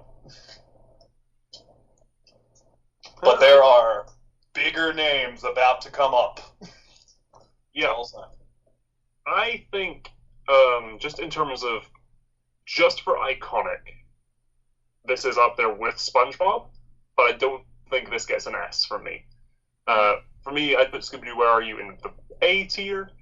I think the animation isn't as good as the rest of these. Yes, because it is old. It is classic Hanna-Barbera. You look at the Scooby-Doo theme song compared to other shows they were doing at the time, your sort of Josie and the Pussycats, Captain Caveman, Wacky Races. Scooby-Doo is, of all those, the one that has stood the test of time. Mm-hmm. It's always funny when they harken back to those shows. Mystery Incorporated did that once, when that newer Scoob CG movie a few years ago had, like, Dick Dastardly as the main villain. Yeah, they tried too hard with that. That's fun. Yeah, I didn't really hear too many good things about Scoob. I saw it. I saw it. You don't have to see it. Oh, okay. What do you guys think about the live action movies from the early 2000s? Oh, they're brilliant. I like the second one a lot. Okay. I do think the second one's better. But, yeah. I mean, this is tough. I mean, like I said, this is literally the oldest theme song on here. I mainly put this on here because of my dad. He really loves Scooby-Doo. Well, he loves a lot of Hanna-Barbera stuff. I think his favorite Hanna-Barbera was either Flintstones or Johnny Quest. I think that's solid. I do want to bring up, though, much like Ninja Turtles, this song has staying power. It keeps coming back in Scooby-Doo shit. Like, they keep playing it. I think that means a little something, too, because there are theme songs on this list that got changed out with time, eventually. But I think Scooby-Doo, like, I kind of come to the same conclusion as I do with Danny Phantom, where I'm like, this is iconic. This is up there with SpongeBob for one of the most recognizable theme songs of all time. But if we really just break it down to the song itself, it's a good song. That's about it. It's pretty great. It's pretty good. Again, you know it after hearing it about once. But I still think, like, high B, low A. That's where I like. Yeah, I that's kind of where I was thinking about too. I mean, don't get me wrong, I think Scooby Doo Where Are You? It's a pretty cool, solid theme song. I don't know if it's better than the other ones that are kind of above it though. I think the pup named Scooby-Doo song might be a little better. Scooby-Doo is good. Mr. Incorporated is great. I will agree with A. I'm fine with a low A for Scooby-Doo. Where Are You? You think, like, Behind Rugrats is fine? Yeah. Yeah. I did knock Kim Possible a little for it's just shots from the show, which this very much does, so I need to be fair on that, and yeah, I mean, I need to mark against it. Yeah, like I said, honestly, I don't know, man, it's just... Now, like I said, if I think probably out of the Scooby-Doo iterations, theme song-wise, I still like What's New Scooby-Doo. Even though I didn't really watch too much of it, I just like the song. I think that's probably my favorite Scooby-Doo theme song. Simple plan, yeah. Very simple. So, number 10, I'm actually wearing a shirt with these 3 little girls, and the Powerpuff Girls. Not the 2016 version, thank God, because... I mean, I don't mind a 2016 theme song, I just cannot stand that show. Isn't there a twerking panda in that? Twerking pandas. I remember being told about a twerking panda that twerks with the Powerpuff Girls. That's a different show. It was a show. It was a show. It was a show. Literally, that episode broke me. Twerking rainbow pandas broke me. And I'm like, I can't do this show anymore. I cannot do it. My understanding, having not watched any of the reboot, was it was very much a show made to, like, let's try and appeal to the internet generation, not realizing that you can't really do that. You just need to make something good and then people will latch onto it. You can't really tailor a show to that demographic.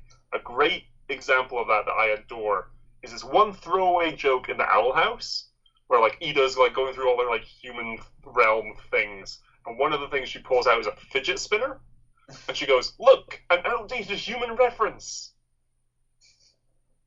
For reference, they were making that show when fidget spinners were becoming a thing.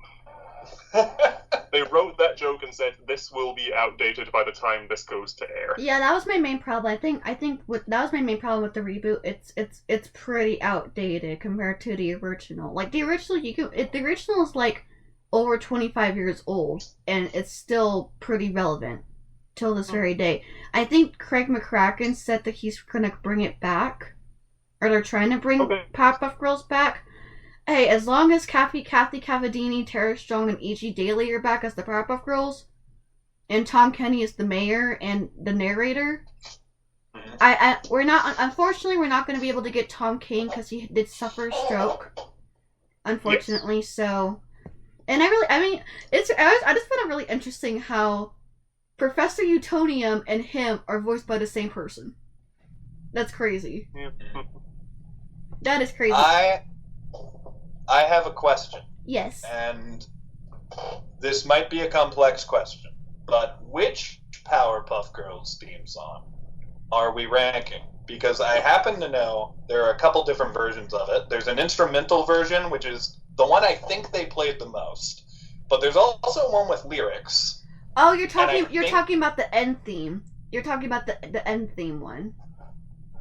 Which, yeah. Was that used at the end theme? Yeah, so, Blossom, Commandum, and the Leader. No, we're mainly focusing on the actual theme song, not the end theme.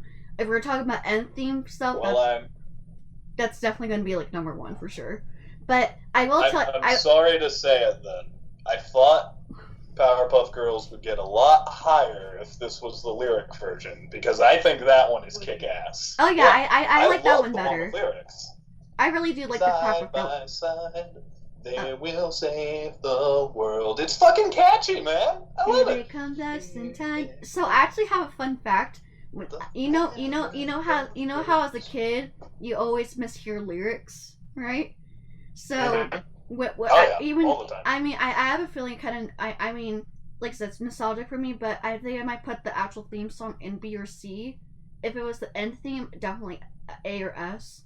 But for the end theme song, as a kid, I misunderstood Buttercup's line or Buttercup's lyric or whatever. So I knew like Blossom, Commander, and the leader, Bubbles.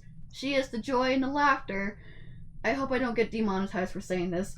Buttercup, she's a topless fighter. You're not gonna get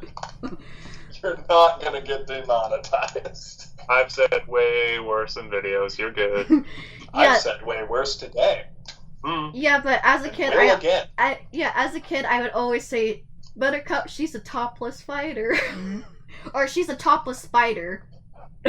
Fighter or spider, I would always interchange them. So, again, if it would have been the lyric version, I would have been making campaigns for high A tier. But, like, I like the instrumental version. I like the dun dun dun dun dun dun dun. Like, I hear that and instantly think Powerpuff Girls. I don't think it's a bad theme, but I'm going to be honest, if it's that version, I would be fine with low B, high C. Yeah, that's fair. I mean, cause what I like about the theme song, especially, like the narrator, sugar, spice, everything nice. You kind of get it's like with Danny Phantom, you see how the Powerpuff Girls are created, and the different villains that they're fighting. The sequence is great. The sequence is great, and also like there's like different iterations of like the main theme where you have Blossom is more like the heroic. Bubbles is like the cute version, and then Buttercup is like the badass version, like the rocker version. And I just think it's really cool. But like I said, I don't mind B or C. If it was like the end theme with the actual themes with like the actual words, then it would definitely be A or S for me. Again, I don't think the instrumental version is bad, but I agree. Jack, you got anything? I like the instrumental version more than the lyric version. Oh. But I agree either way that it should be in B.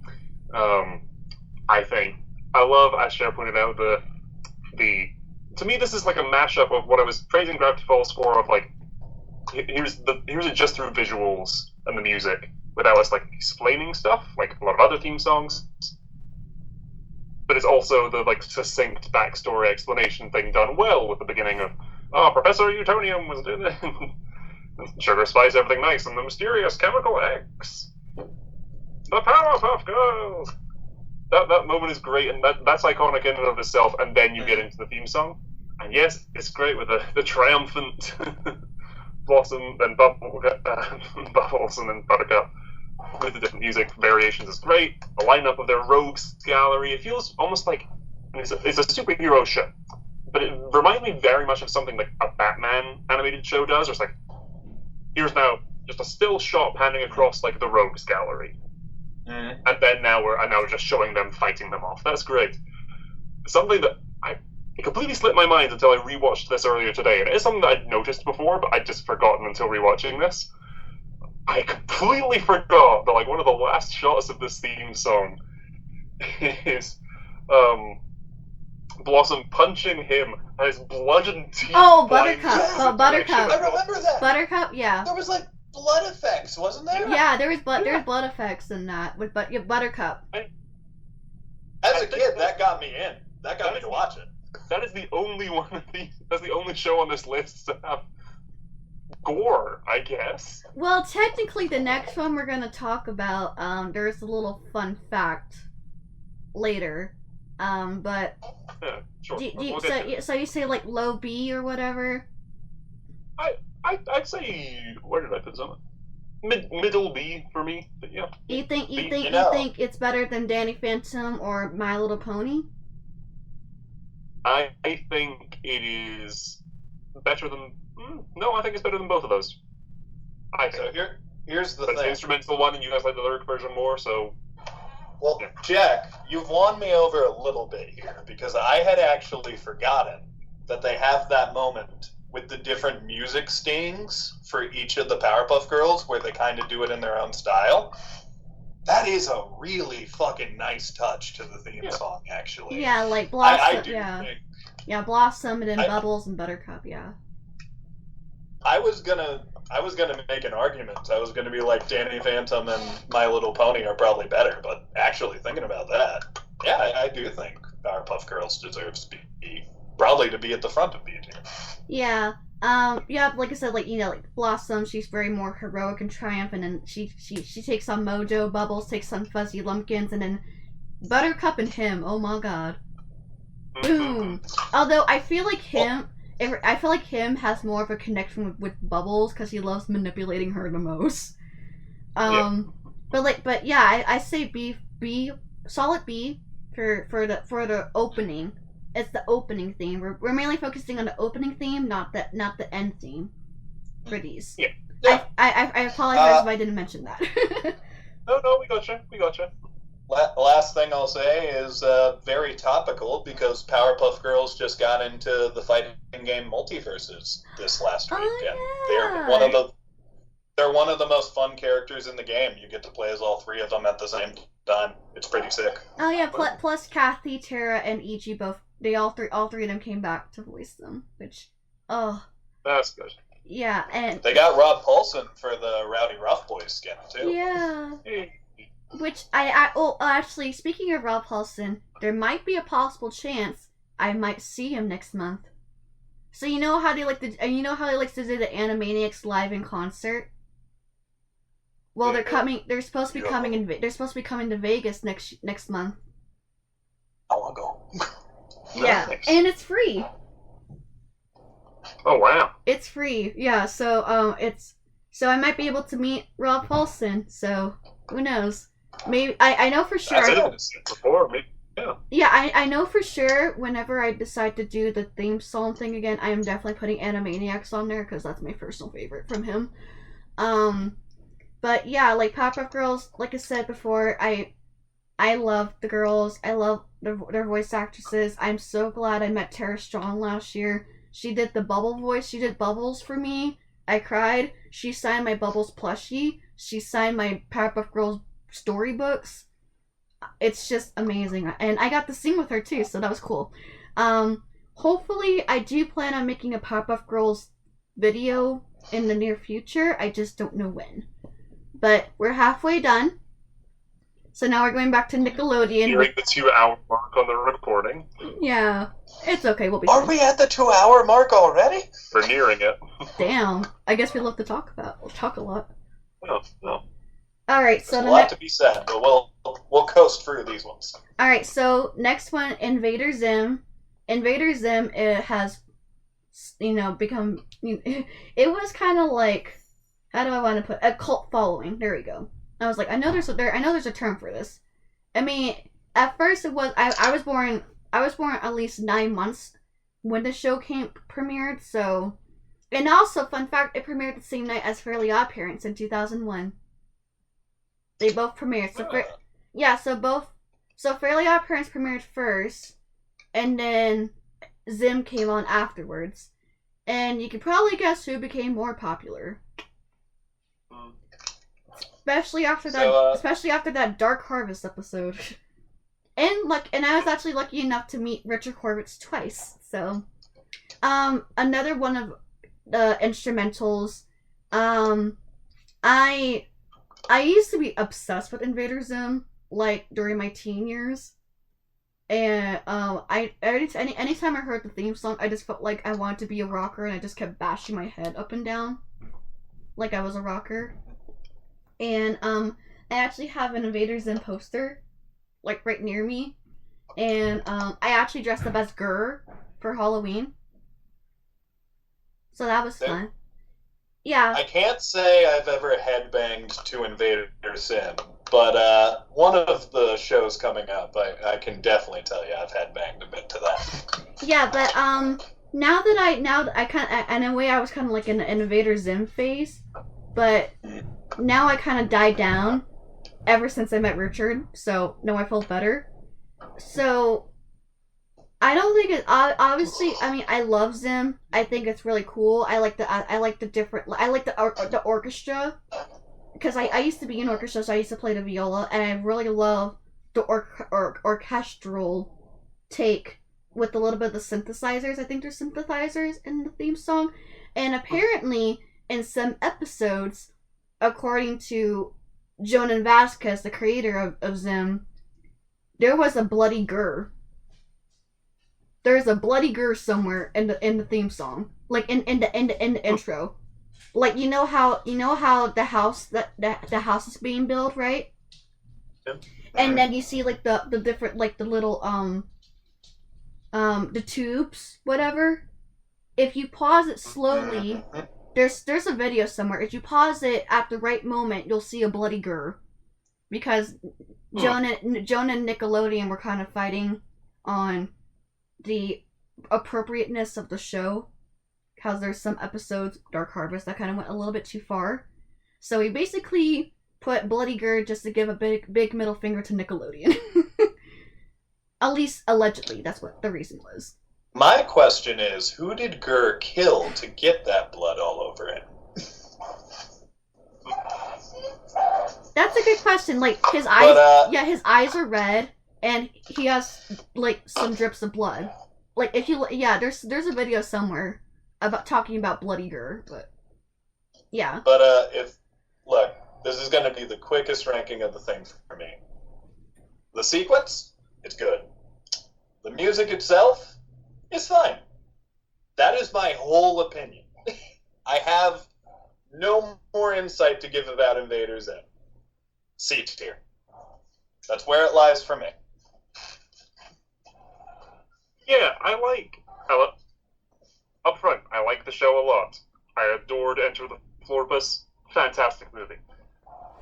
This theme song, though, I like the visuals. I like how different it is to the rest of the show. The sort of very cel-shaded, stylized CG is great, and different from a lot of other stuff. Again, now knowing that this airs directly after Fairly Odd Parents, you compare how the early seasons of Fairly Odd Parents looked to then this. Imagine this coming on straight after it. That's quite jarring. That's quite different. That's quite eye-catching. I like that decision now knowing that.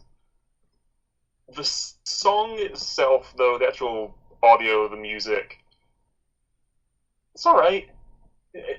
This is, I think, of everything on the list, the least memorable song to me.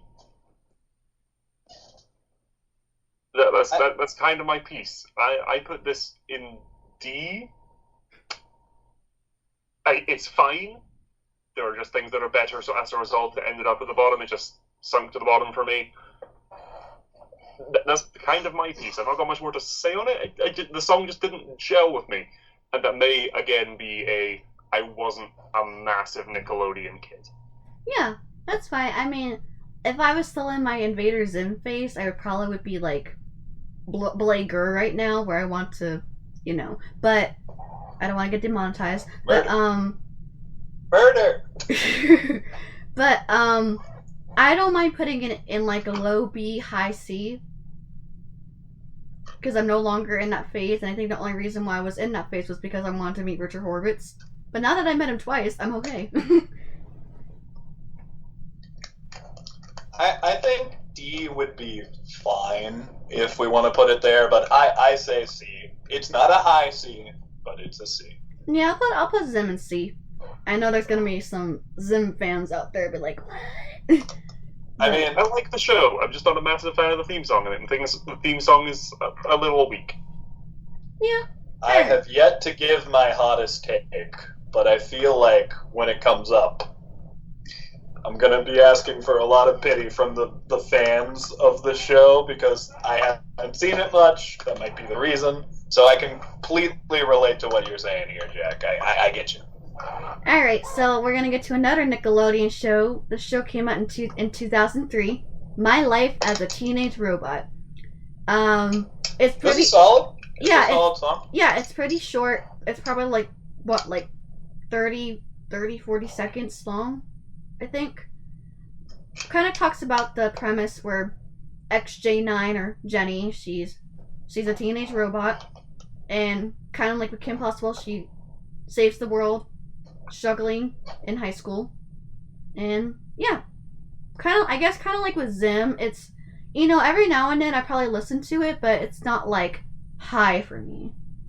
I still like Kim Possible a lot better than My Life as a Teenage Robot, but I still like watching the show just for fun. Every now and then I'll just watch it somewhere, and yeah. Yeah, I'd say B or C. Honestly, I think it could go in either of those. It is a fine song, and it does set up the show well. The title sequence is pretty good. But, like, when you try to put it up to something like Gravity Falls, Phineas and Ferb, like, it's just not going to get as high on this list as those for me. But, again, B, probably leaning more towards C, honestly. Full disclosure, this is the only show on this list that I never watched. So It's decent. I know of the show, I know the premise, I know the characters and everything just through like pop culture, social osmosis, and everything. But watching this just now before we recorded was one of the first times I watched the intro, and I like it fine. I think I put it above some of the other ones actually. I think just watching the theme song, I put this in C. Yeah. I put it above Invaders in. Well, for me, I probably. I'd agree with that. Well, for me, just because of my bias, I'm gonna put it below Zim, just because I kind of have more of a connection with Zim more than My Life as a Teenage Robot. But I still think it's a pretty solid show. Plus, Zim. I like how Zim and Jenny are getting more recognition, and like the Smash Bro Nickelodeon version, whatever that thing is. Yeah, Nick All-Stars. Nick All-Stars, whatever it is. Did they actually add the voices this time? They added voices. They do have voices. Okay, because I heard the first time they didn't have any voices, and it sounded weird. I wanted to make sure.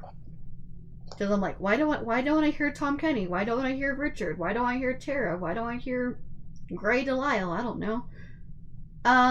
Alright, so now we're gonna get to X-Men. I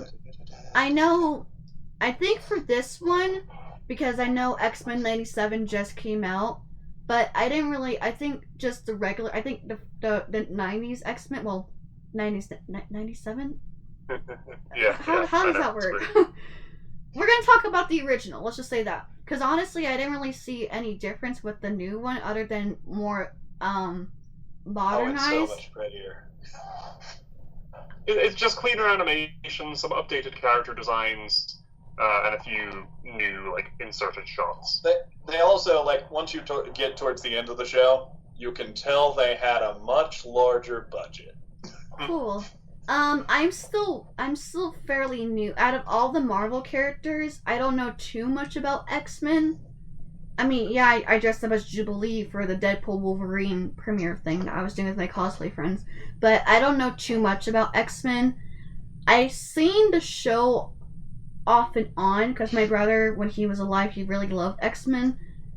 And yeah, I think it's probably one of the greatest instrumental intros of all time, especially with the guitar riff and just the rock aesthetic and just the different introductions of the different superheroes. And yeah, I think it's pretty solid. I'm trying to figure out where I want to put it though. I think maybe A or B.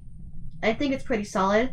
Like I said, I still have yet to finish watching the original series because I rather finish watching that before watching 97. So I think I'm on I'm on season 3 now of X-Men, the original series. So once I finish that, and then I'll get into X-Men 97, and yeah. So I haven't actually seen that many episodes of the originals. I've always liked the X-Men, but I've never been like a fan of them. Like I've known of them, of course. Nightcrawler's been my favorite for like since I was a kid, but only recently have I like watched a ton of the shows, started getting into some of the older comics, and like I will now say that I am a huge X-Men fan, and at such a good time to be an X-Men fan with Deadpool and Wolverine, and then becoming more apparent in the MCU lately. I think 97 is one of the best things Marvel's ever made, and they did not change this theme song at all, and that is to their credit, because Jesus fuck, you hear this and you just think, X-Men, X-Men. Like, this music gets you so pumped and ready to punch something, but instead you're going to sit down and watch these cartoon characters punch things and be completely entertained by it. I think this one should go high. I don't know where. Probably A, but like, when they started using this music in the MCU to signify like when mutant stuff was happening, God, it sent adrenaline right through my spine, man. Like, this song just gets you ready for X-Men shit. And that's what I love about it. Do I think it's one of the all-time greats? I'd say yes, but not because it is a theme song. Like, this is where it gets a little weird for me. I view this as perfect for X-Men as characters. But, like, there's a lot of X-Men shows, and if they just used this theme, I think it wouldn't fit some of those. Whereas, using it to, like, represent the X-Men as a whole feels more correct to me.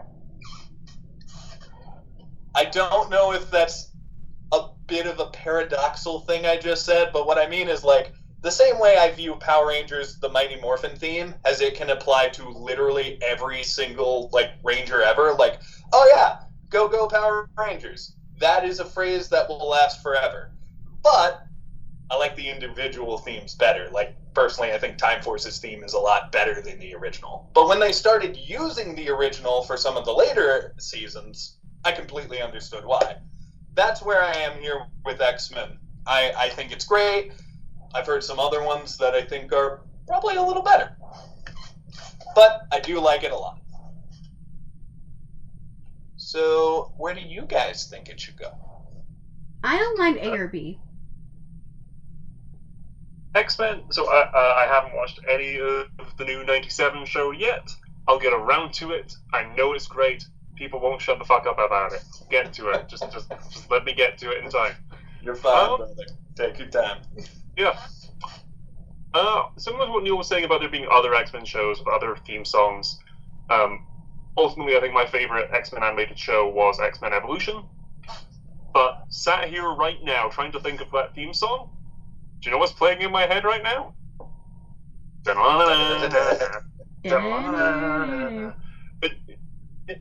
It's perhaps, unfortunately, it's always going to be that track. It's a fantastic theme. It repeats in a way that allows there's not a key change, but when they change up chords and stuff, it gives them the moment like, here's this character, here's this character, here's this character. Similar to, it doesn't do exactly what Powerpuff Girls did, where it's the same bit and they just like change how it's played, basically, for each of the three girls. It's the same core riff. But they show off with the animation and the like font and word art of each character's name. It's similar to Gravity Falls in that, where it's like, let's show the character being themselves with their name on screen, so you know their name by the time the episode starts. But here it's, let's show the character, show their superpowers, explain what they can do. Like with Danny Phantom, where it's like, oh, through walls, invisible, green eyes. It's a mashup of explain their character, explain their name, and explain their superpowers, all just in that little 3-4 seconds. They do a great job. For the full cast, I know for the 97 they then include some other characters to that full cast, which is great. I think it's brilliant. I think the sort of metal, not metal, but the rocking, like fat sort of reverb on it, and the big explosions and everything. It is very, action, cool, yeah! but it also kind of plays to, I think, a little bit of that sort of rock music was very prominent in the 90s, and that was sort of a response to, like, oh, the kids at the time rebelling against their parents via this choice of music. Anti-authority. But the idea of being, yes, but the idea of, this may be reading too much into it, but marginalized, sort of feeling different, feeling wanting to buck the status quo a bit, wanting to be yourself and express yourself through the music you like. That is a very simplified version of the X-Men are meant to represent. Groups of people who are subject to bigotry and prejudices. Marginalized. Yes. This is a very dumbed-down way of putting it, of just through your music choice. But to me, it has that sort of that aura to it a bit. I personally would put this in S, but again, I put 6 things in my S, so that might be a bit bloated by the time we get to the end of this list ourselves. But for me, this was an S. This is, as Neil said, in the MCU, when I was sat watching the final episode of Miss Marvel, and it's like, yeah, it's a mutation. I almost leapt out of my chair. Watching Multiverse of Madness when the yellow fucking wheelchair came in and they just blatantly played. I don't think the it's chills, man. I do hope that they move away from that and stop leaning on that as a crutch as much. They've done it twice now. I don't remember if they did it in Deadpool and Wolverine. They did not. Which I think is good. I think move away from leaning on that as much going forward when the MCU starts properly bringing in X-Men stuff. So I agree. Fantastic. I agree, but didn't you want to hear it as Wolverine was pulling that mask down? Because I know I did. I'm gonna pretend I didn't hear anything of what you guys just said. I want to see an edit of that. I definitely want to see an edit of that. I don't know if that would have taken me out of the moment, but possibly. I don't know. Yeah, also, I'm gonna pretend that you guys didn't say that because I have yet to watch Deadpool Wolverine. It's on the Funko Pop. Okay. Yeah, it's on the posters too. Yeah. All right. But like I said, gosh, because we're gonna talk about another DC show next, but like I said, I'm still finishing up the original, but I still think it's a pretty kick-ass song. So I think I might put an A above Phineas and Ferb. If I can do it. Okay. Yeah. I think that's fair. Yeah. I think I'd put them both in S, but I think I'd put them on par with one another. So as long as they're both together in A, yeah, fine by me. I will say this, Jack. When you brought up Evolution, that actually probably is my favorite X-Men theme. I really like that one. It's very mysterious. I'm not immediately recalling it as my issue, though, compared to this one. All That right. is very fair. Yep. So now we're gonna. Iconic point. Yep. So we went from Marvel. Now we're gonna go back to DC. So we're gonna talk about Justice League, but we're gonna talk about Justice League Unlimited because that's the one I grew up with the most. I know there was a prior Justice League animated series, which had 2 seasons, but for me, similar with X-Men, the X-Men theme, I love Justice League Unlimited. I still rewatch the series on Netflix when I can.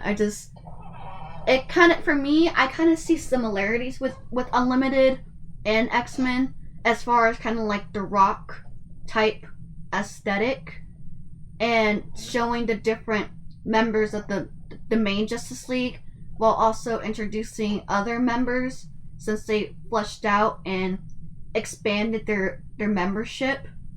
And I love it. It's just amazing. It's just like I just think it's amazing. And oh my gosh, like Wonder Woman was probably one of my favorite superheroes growing up, and whenever I saw her with the lasso, I'm like, yay, look, it's Wonder Woman. Cause similar with SpongeBob, my dad and I watched Unlimited together. I think we have one of the DVDs.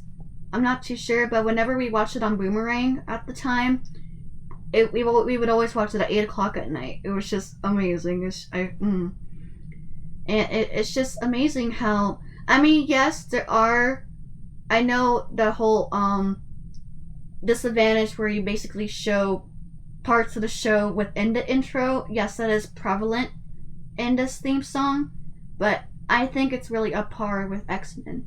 Now, if it's, I don't know if it's better than the X-Men theme. People might be different on that, but I say for me, it's like A or B. So, you guys ready for one of my hot takes? Oh, I don't think this is going to be too hot a take. Go for it. Bring it on. I don't like it. I don't hate it, but like, I think a good chunk of the sequence is all of the Justice League just kind of standing there. I think the music, while not bad, does not scream Justice League to me in the same way that the X-Men theme just makes me think of X-Men. And maybe that's because, fully admitting, didn't watch a lot of this one. I think I caught like 5 or 10 episodes total. I was not super into this show. I gave it a chance, but was not super into it like I was Batman the Animated Series. I think it's fine. It doesn't grab me though, you know? Like, it doesn't throw me into the show and make me excited. It doesn't like make me super aware of who these characters are. It's just fine, and that's about it for me. So like, it's not a great, God, I really don't want to piss people off, but to me, it's not the best representation of these characters possible. I'm not saying it's a bad representation, I'm just saying it's not the best. Which, when I see Teen Titans up there, I'm like, I can't imagine another song for Teen Titans. When I see, like, Kim Possible up there, I'm like, that's perfect for Kim Possible as a character. Here, it gets the job done, and that's about it for me. So, honestly, if I were the one in full control of this list, low C or D. But that's just me, and believe it or not, it is not the hottest take I have on this list. That is yet to come. Oh, I look forward to it. Okay. Oh, I'm gonna piss people off. I'm gonna cushion the blow of the backlash you may receive for that statement and agree with you. I, having not grown up watching My Life as a Teenage Robot, but having grown up watching this show, I put those theme songs on par with one another. I'd put this in C. I like the... In concept, I like the shot of the main, like, the boys riffed on that, main heroes of the League in the center, with the glowing light behind them and almost a golden glow to them and the harsh shadows and everything being those, like, I like those shots. Mm. But they keep cutting back to it over and over and over again. And I get it, I understand, it's almost like showing off these, like, statues, these monuments of these characters, and at the end revealing the massive cast of all the members. I did a quick Google there. In the show, there are 60 members of the Justice League. Yeah. I'm sure it's way more than that in the comics, but just in this show. To quickly praise the show a little more, just to help my argument a little here, it's something you hear less nowadays because of the success of the MCU and some of the DC films. But it was an analogy I heard growing up a lot of Marvel heroes are people you can relate to, whereas DC heroes are people you aspire to be. This show, I think, did a lot more work in making these characters more relatable and more understandable. Like, this show drastically improved my perception of Green Arrow. I'm like,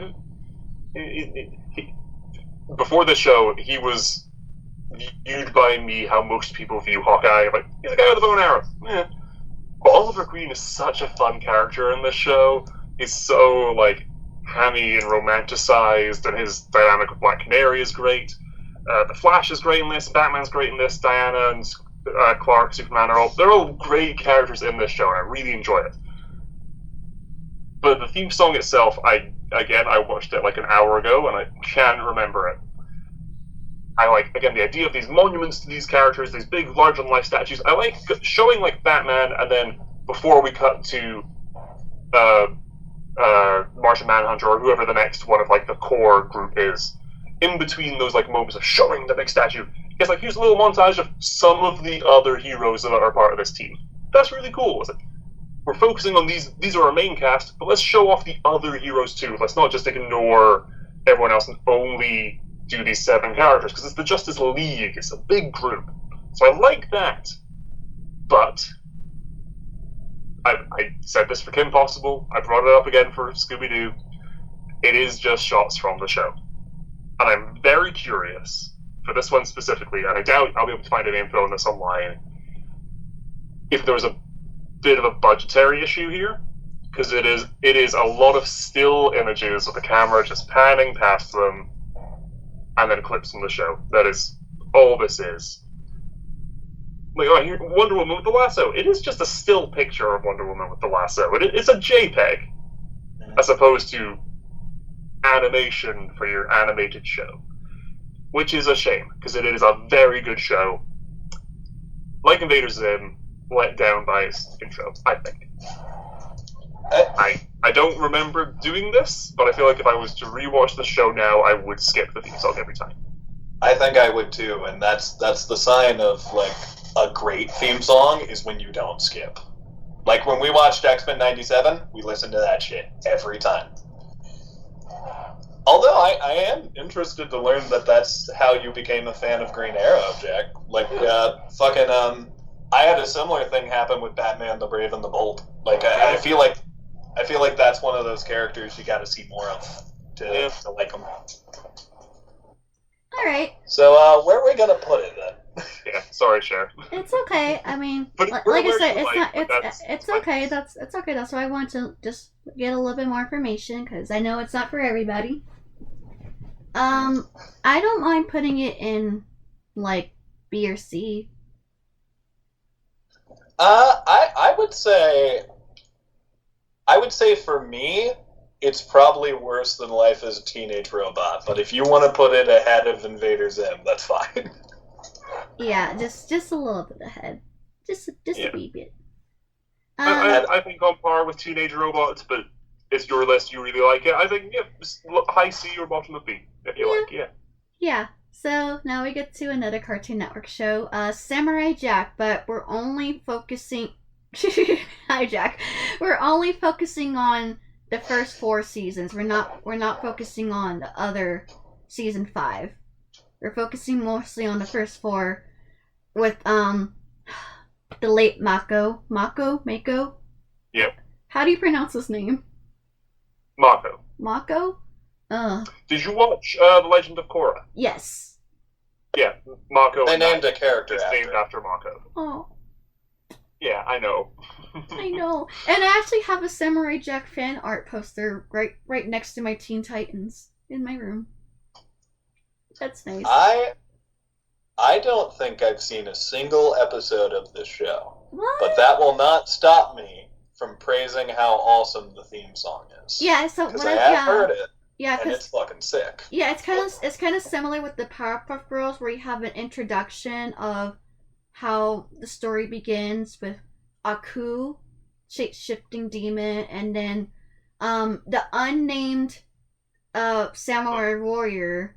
The only reason why he got the name Jack was because during the first episode, one of the citizens called him that. Whatever, I guess. But from what I remember, I believe from what I remember, Will.I.Am from the Black Eyed Peas did the singing part. Whatever. You know, gotta get back from the past, Samurai Jack. That was him, from what I remember. Known for his incredible work in X-Men Origins Wolverine. Yeah, but Will.I.Am is credited as the composer of this theme song. Yeah, but I really do like the Eastern style, because I believe this is Japanese. Is it Japanese? Samurai were Japanese. So Okay, yeah. I want to make sure I got that right because I know there's a difference, but Yes. I want to make Different sure. countries. I wanted to make sure because I know there's a difference. But yeah, I like the intro part, and then once you get sent to the future, then you get the gotta get back from the past Samurai Jack, and then he basically just closes his eyes while he's fighting robots and stuff. It's kind of cool. Yeah. Not well, which one was the rappy one? I completely forgot because we've been doing this for 2 hours. Which one? Danny Phantom. Phantom had rap in it? Danny Phantom had the rap thing in it. Like, this one... It hasn't felt like 2 hours to me, honestly. Yeah, but, it's kind of in the same atmosphere for Danny Phantom when it gets to that part, but I think Samurai Jack did it better. Mm-hmm. In my opinion. And Again, I love the visuals. I can't say how well it represents the show, but in terms of just being a kick-ass song, it's real good. I really like it. And isn't his whole goal trying to get back to the past? Yeah, that's why they keep repeating it. Well, there you go. They set it up right there for new viewers. Yep. I think it's very solid. I don't really have a place to put it. Again, I don't know its correlation to the show, but I would say just based on what I do know, I'd put it in B, probably either above or below My Little Pony. I don't think it's better than Powerpuff Girls, I'll be honest. Did you hear? Oh wait, we're going by the intro to Powerpuff Girls, not the one with lyrics. So maybe Right. it is better than Powerpuff. Yeah, we're going. Yeah, I mean, I don't mind going above it, especially that conspiracy theory where everyone kept thinking that Professor Utonium was Samurai Jack. Yes. It's Gandhi Tartakovsky is the same art director. Yes. That was kind of funny though. Samurai Jack is another character that just got into multiverses recently. Nice. Is Phil Lamar voicing him? What? Sorry, I was trying to say, is Phil Lamar voicing him? Oh, I have no idea. But you were saying, Jay? In terms of what Neil was saying about not knowing how well the theme song fits with the show, having not watched much of the show or any of the show,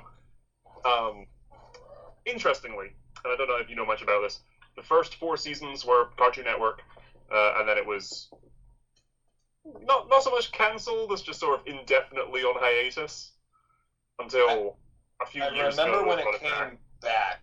Yeah, it came back after a long time. It came back. Yeah, it came back like 2017. Yeah, they brought it back to do a final season to conclude the story, but not on Cartoon Network. They did it on Adult Swim. Mm-hmm. So the final season doesn't have this theme song, because my God, would that be jarring. The tone changed rather drastically. There was the time skip in real life, and I think there was the exact same time skip in the show from season 4 to season 5. It's like things have gone downhill. Jack hasn't been doing well. He's mentally not in a good place. In the first 4 seasons, there's a lot of fighting robots, which means he can be as violent as you like, and he's used to being as violent as he likes. And in season 5, he's not fighting robots. Oh. They do still play this for like the end credits, which is nice and a good touch. But they do it fits very well for the kids show, which then what I like that it did this, it grew up with its audience for the final season. It's like the kids who watched this and never got to find out how the story ends, you've matured a bit. So has Jack. So has the rest of the characters in the show. Now we're going to conclude it. I like the Scotsman. Wait, it was a case of it's been time and we've finally been given the chance to finish it. Let's finish it and do it well. But this theme song, gotta get back to the past. It's simple. It's simple. It's repetitive. Just that little phrase does linger in your mind. It doesn't stick in my head as well as Gravity Falls or Kim Possible, Teen Titans, SpongeBob, X-Men, Phineas and Ferb, Scooby-Doo. I think putting it down bottom of A, top of B with Powerpuff Girls, I think. Where did I put it? Yeah, I put this in A myself, Samurai Jack. Yeah, I mean, I think it's fun putting it next to, again, Tartakovsky's other work with Powerpuff Girls. Yeah, I don't mind putting Jack either above or below Powerpuff Girls? I think below Powerpuff Girls. Boom. Works for Okay. me. What time We're is getting it? closer and closer to my hot take, and I'm just getting more and more scared. What I time feel like is Jack's it? gonna hit me. What time is it, guys? What time is it? Adventure Time. Yeah, I'm like, someone say Time it. to get a watch, fuckface. So, I actually remember seeing promos of Adventure Time when I was like in 4th or 5th grade. But I didn't really watch the show that much. But I will say, Nickelodeon, you made a big mistake. Just saying. You made a very big mistake picking Fanboy and Chum Chum over this show. I'm just saying. Even though I haven't really watched too much of it, this show is awesome. And I kind of, at one point, had a crush on Jeremy Shada, the voice of Finn. Because I think he's kind of cute. To be fair, though, like, the artistic value of Fanboy and Chum Chum dictated that Nickelodeon needed to prioritize it. But at least Adventure Time still had its moment in the sun. It's no Fanboy and Chum Chum, but it's up there. I mean, what I like about Adventure Time, like I said, I didn't really watch too much about it. I didn't watch too much of Adventure Time. I still have, every now and then, the Lich. The Lich monster is one of my several paralysis demons. And I won't grab the Funko Pop then, never mind. yeah, he's one of my many paralysis demons that I still have nightmares. Funny that, given what he does to people in the show. Yeah, so I remember seeing a couple episodes with him, and I'm like, okay, I'm okay now. But I do like Ice King. I think Ice King is one of my favorite characters, not because he's just voiced by Tom Kenny, but I really do like Ice King and Gunther. I think Gunther is so cute. Gunther's cute, but I just like the simplicity after when the singer starts singing. But I also really like the visuals because you see the entire world of Adventure Time, and yeah, I think it's really nice. It's really simple. It's really cute. Like I said, I don't remember the ending of Adventure Time because again I didn't watch it, but all the way through. But I'm assuming a lot has happened. I didn't finish Adventure Time either, but I did watch. Hold on, Jack. Hold on. I'm a little more educated here. I watched pretty much all of the first season, and I believe I watched a good chunk of the second season. And the only reason I stopped watching is because I moved and no longer had cable for a little bit, and then I fell off. But I have to say, the episode with him and Marceline is just fucking incredible. Loved every second of it. It's when they find, like, that's what I loved about Adventure Time.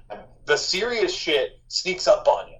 Like, it starts to come in little teases, little references. And then, oh, here's a whole episode where Finn's in hell and Peppermint Butler knows death. Like, there's a bunch of fun stuff.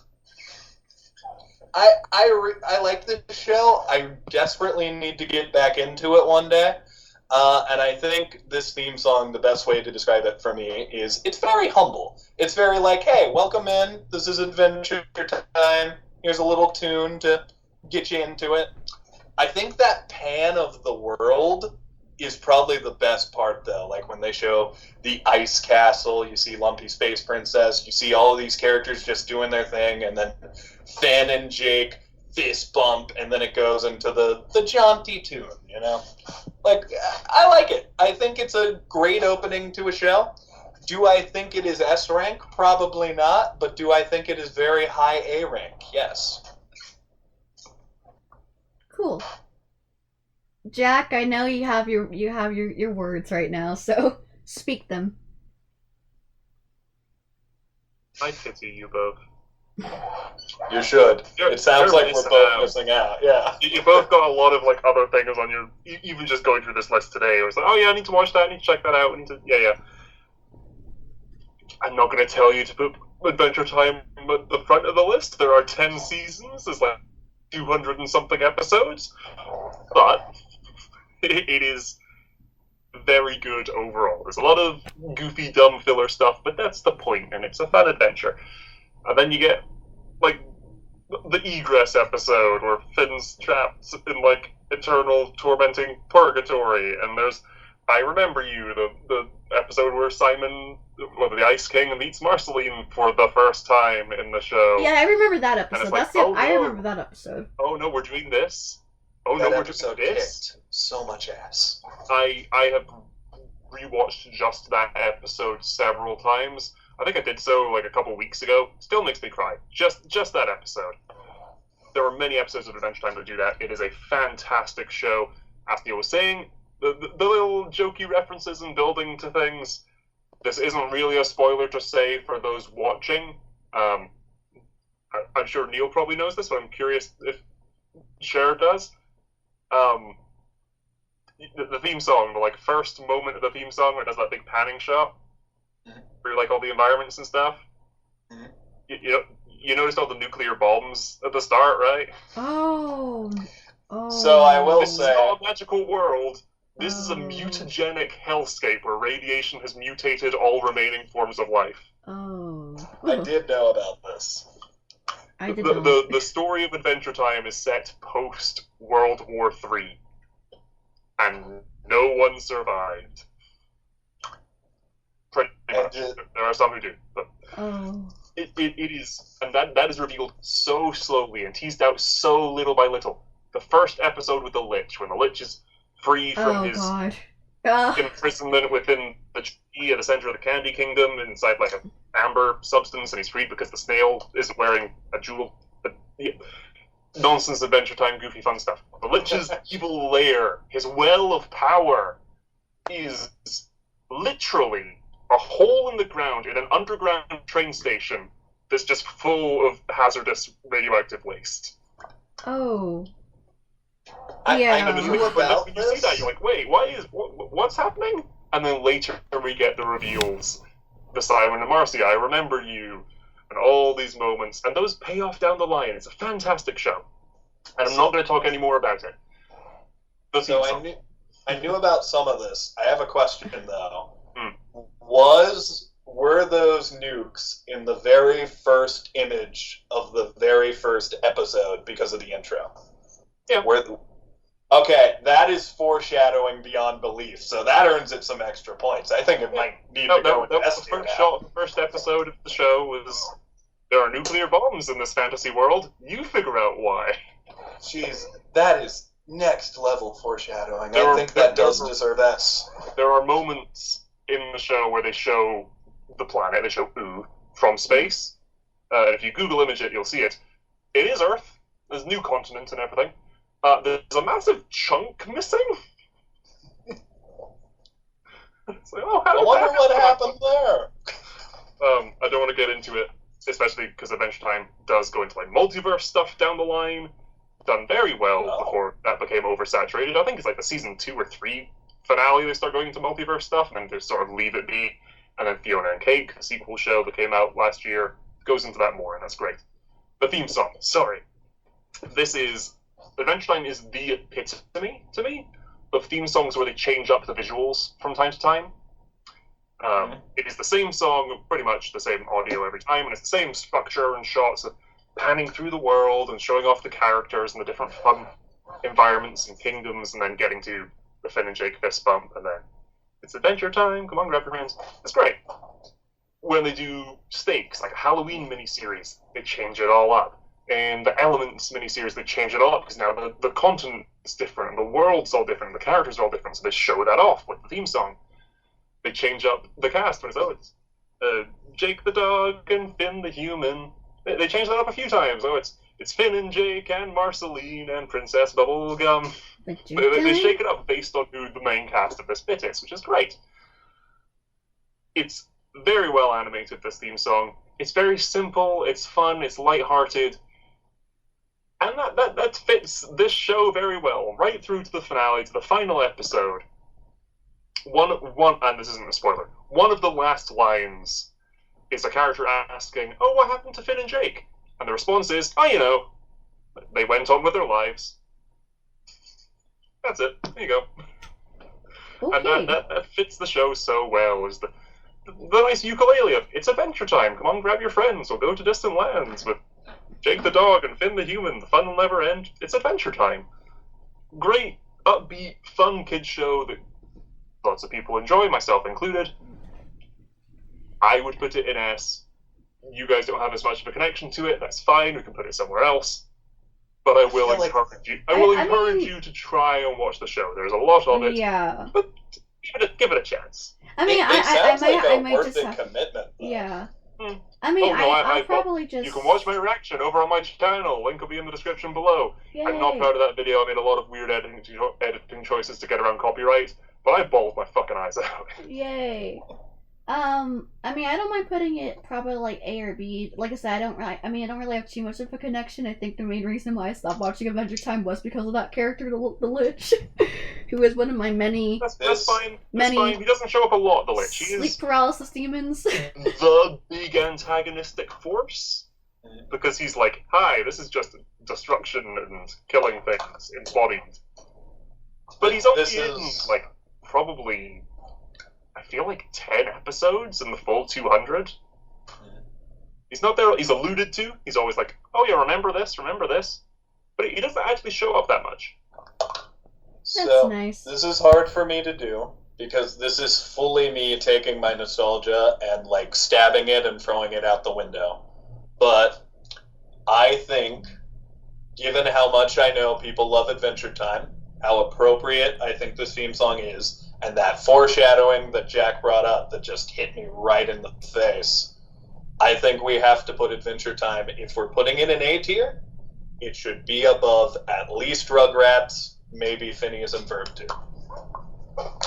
That seems pretty fair. I mean, like I said, I know a couple friends that really do like Adventure Time, and like I said, I probably should continue watching it. I mean, yeah. So. I am a Rugrats lover. I watch the Rugrats Christmas special every single year. But, like, in terms of the songs, Adventure Time's better. It's gotta go in front of Rugrats. Yeah. I mean, I think in front of Rugrats, but even I, as a big Adventure Time fan, even I'd say I think the Phineas and Ferb theme song is a better theme song. So I think it goes behind Phineas and Ferb. Yeah. I think if you take all the Adventure Time intros with all the variations and everything they do to it, I'd say above. But just the baseline core intro, Phineas and Ferb is better. It just is. It's cool. Yeah, I think it's pretty cool. So, like I said, like I said, I think from what I remember, some of my favorite characters from Adventure Time was Ice King and Gunther. I like Princess Bubblegum. I did not like that Lemonhead. Oh no one likes Lemon Crab, that's the point. I hated him. He was so annoying. And then, from what I remember, that time where Princess Bubblegum was like, she like de-aged to like 13 or whatever, and then and then some magical thing with candy or whatever, she grew back up and she's like, "Yo, Ariel, hey, you're fired, your butt." I still remember that. It still plays in my head. Oh boy. No one likes Lemon Grab. Everyone likes Ice King. Gunther is an interesting one. You have no idea what's in store with Gunther. I'm gonna leave that vague. Oh. Wait, hold on. I always loved Gunther as a kid because he was just a cute penguin. Is there a dark twist to Gunther? Well, okay. When you talk about Gunther, you're either talking about Gunther, or basically Ice King has a lot of penguins and they're all called Gunther. Oh. Because in the script they kept spelling it differently, so Tom Kenny just started like pronouncing them differently. So canonically he has a bunch of penguins, all just with the same name. Gunther. The main Gunther, the main one. What? Oh boy! Okay. We'll foreshadow. That makes me want to go back. Foreshadowing. Now I'm worried about this cute penguin I loved. We'll just say Jack is foreshadowing something with Gunther the penguin.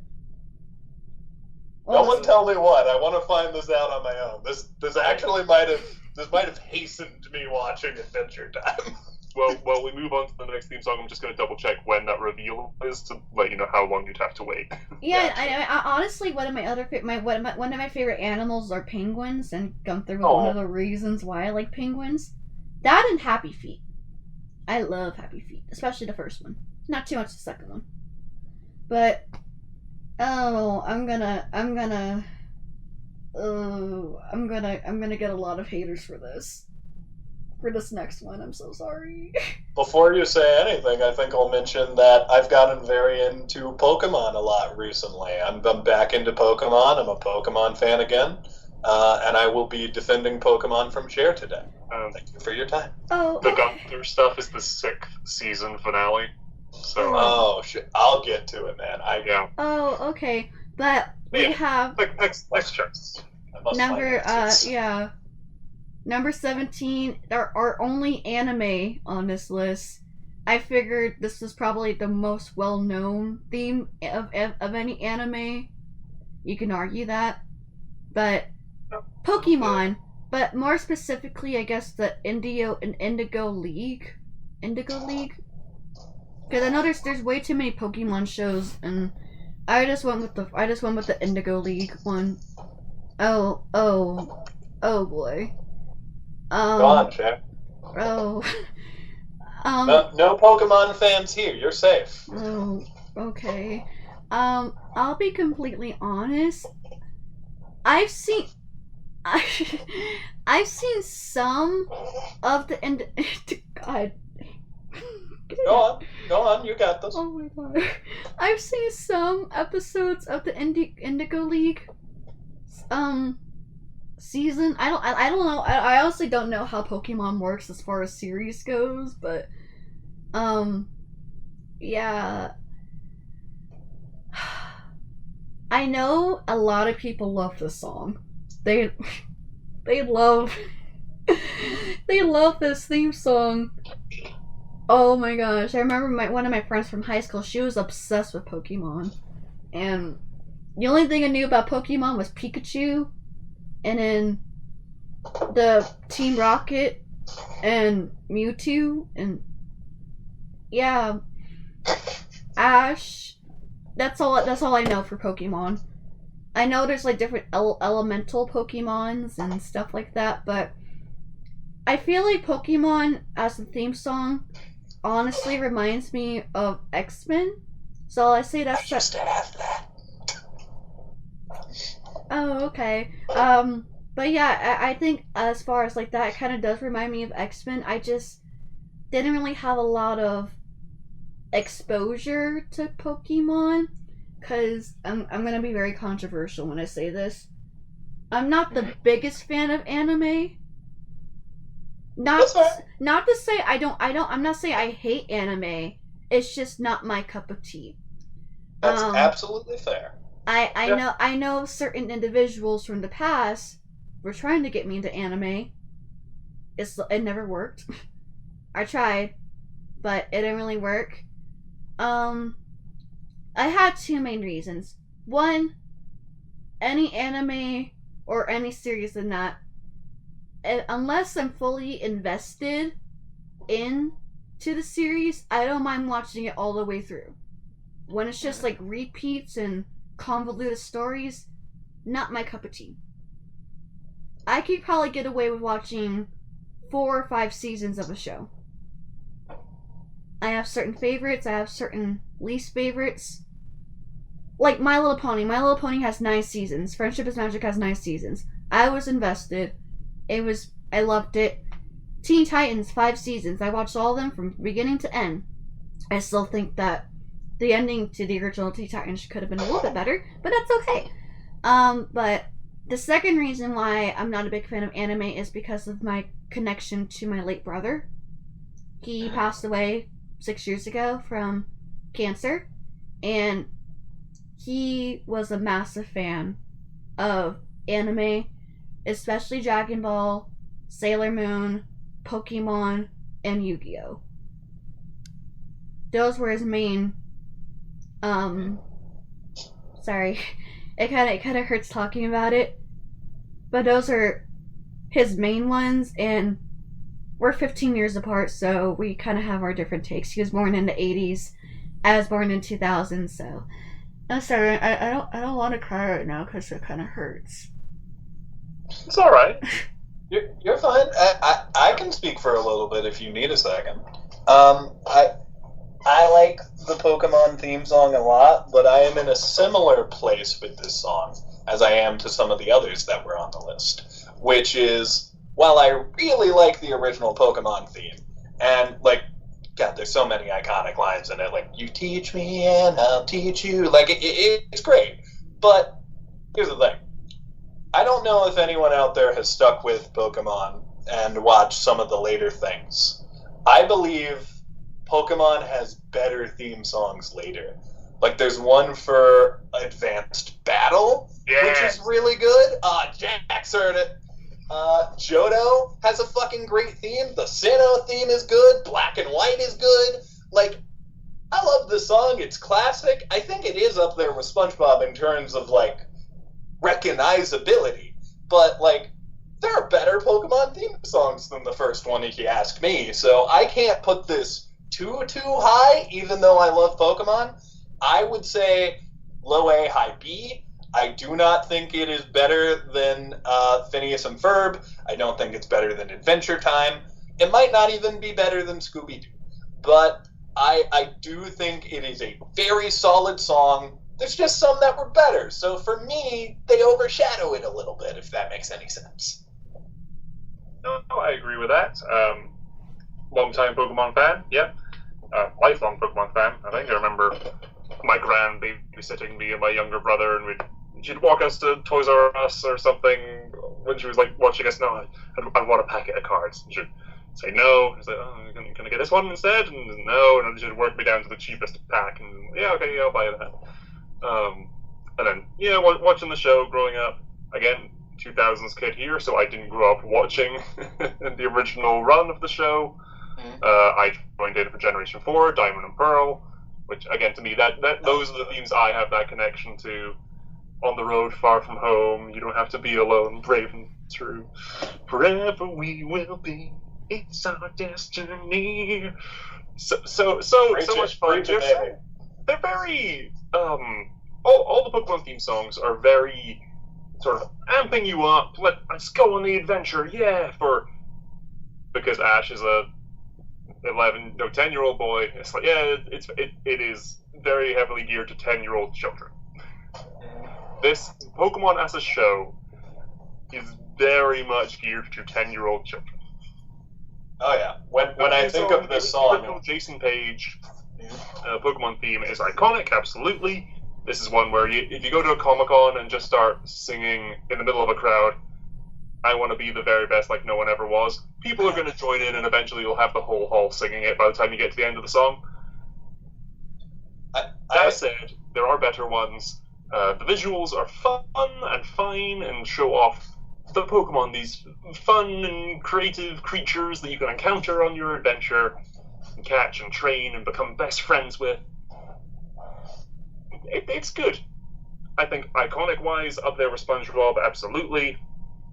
And again, no knock to Jason Page. He's a lovely guy. Whenever you see him at conventions and stuff, touring, or he'll sing it with fans and stuff. He's a real sweet guy about it.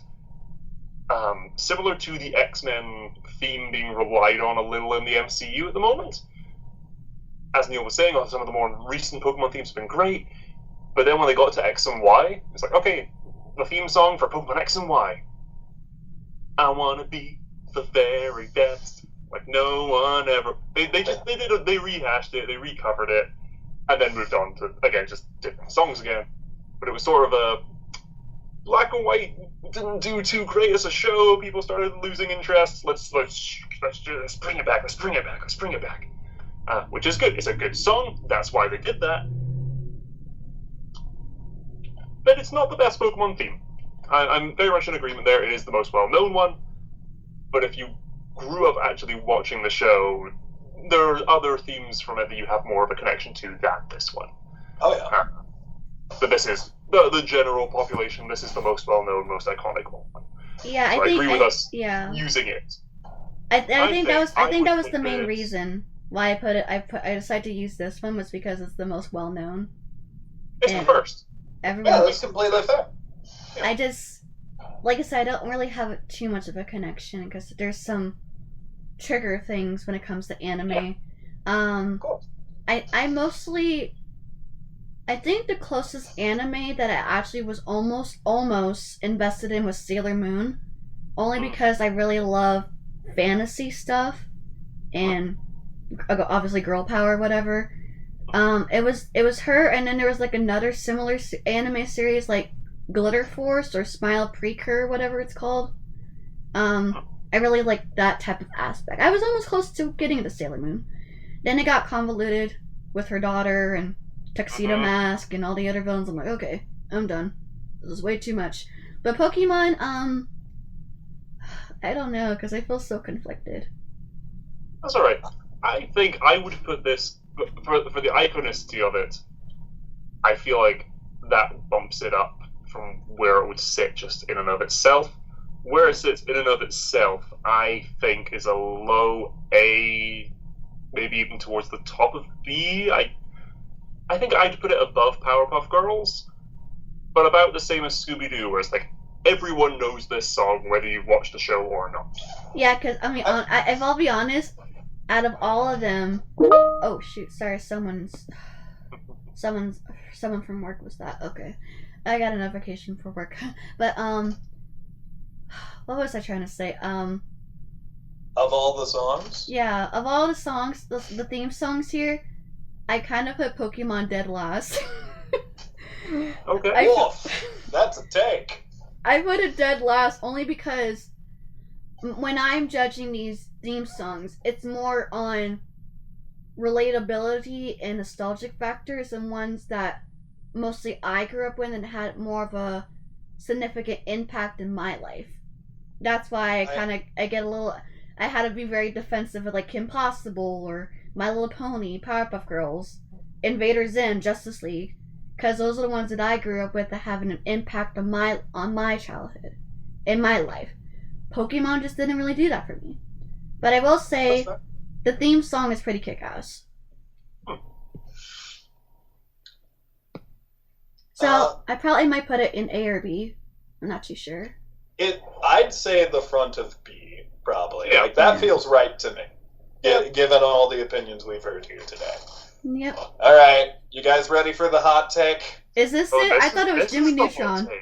This is the hot take. Oh, I thought it was Jimmy Neutron for some reason. Pokemon stuff out of the way first. Okay. So let me just say out loud first, because I know Jack is a fan of the show, and I know that there are a lot of fans of the show, that I am not a fan of the show. I have seen 2 episodes. That's about it. So, I listened to the theme song to prep for this video. And I listened to this theme song about 4 times because I knew how much people liked it, the show. I knew how much this show means to people. And I didn't want to shit on it unless I absolutely felt the way I feel. And unfortunately for all of us, I do. I found this song to be annoying. I did not like it. Was it more annoying than like Justice League or Invader Zim or Teenage Robot? Well, here's the thing. I don't know anything about the show, so this could be a perfect display of what the show is. And for the record, they did set up the gyms pretty well. I think that was a good thing that this song did. But having each one of them sing, and the voices not sounding the strongest, in my opinion, and having Steven come in and be very loud. It's Steven! I don't know why. Every time I hear this theme song, I just like saying that for some reason. And it's like, hi, what's your name? My name is Steven. It's Steven! I just like say, I don't know why, I just find that part cute. It's Steven! I just want to be clear, because I know how much people like it. I'm just not there. I don't know how deep this show goes. I've heard incredible things. I've heard other music from the show that I do really like.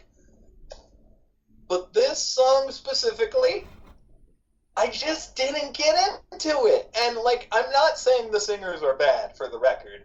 I'm just saying that, like, on, like, some of the other singers of these theme songs that are on this list, I think are better. And I do like that each character like got a moment, but like I don't think it really flowed all that well. I think it was a little clunky in my opinion, and like Steven coming in at the end just made it all goofy. And hey, maybe it's a goofy show, but like I don't know, it just if someone was like, "Okay, I'm trying to get you into Steven Universe. Let me show you the theme song." That would not work. But if someone did that same thing with like Phineas and Ferb or Teen Titans, it probably would. And that's just where I am. So I really hate to do this, but if it were my list, it would probably be at the bottom. I mean, I honestly, Neil, I kind of was at the same thing too. Honestly, I actually had Steven Universe near the bottom. Jack died. I'm sorry. My opinion killed Jack. I'm sorry.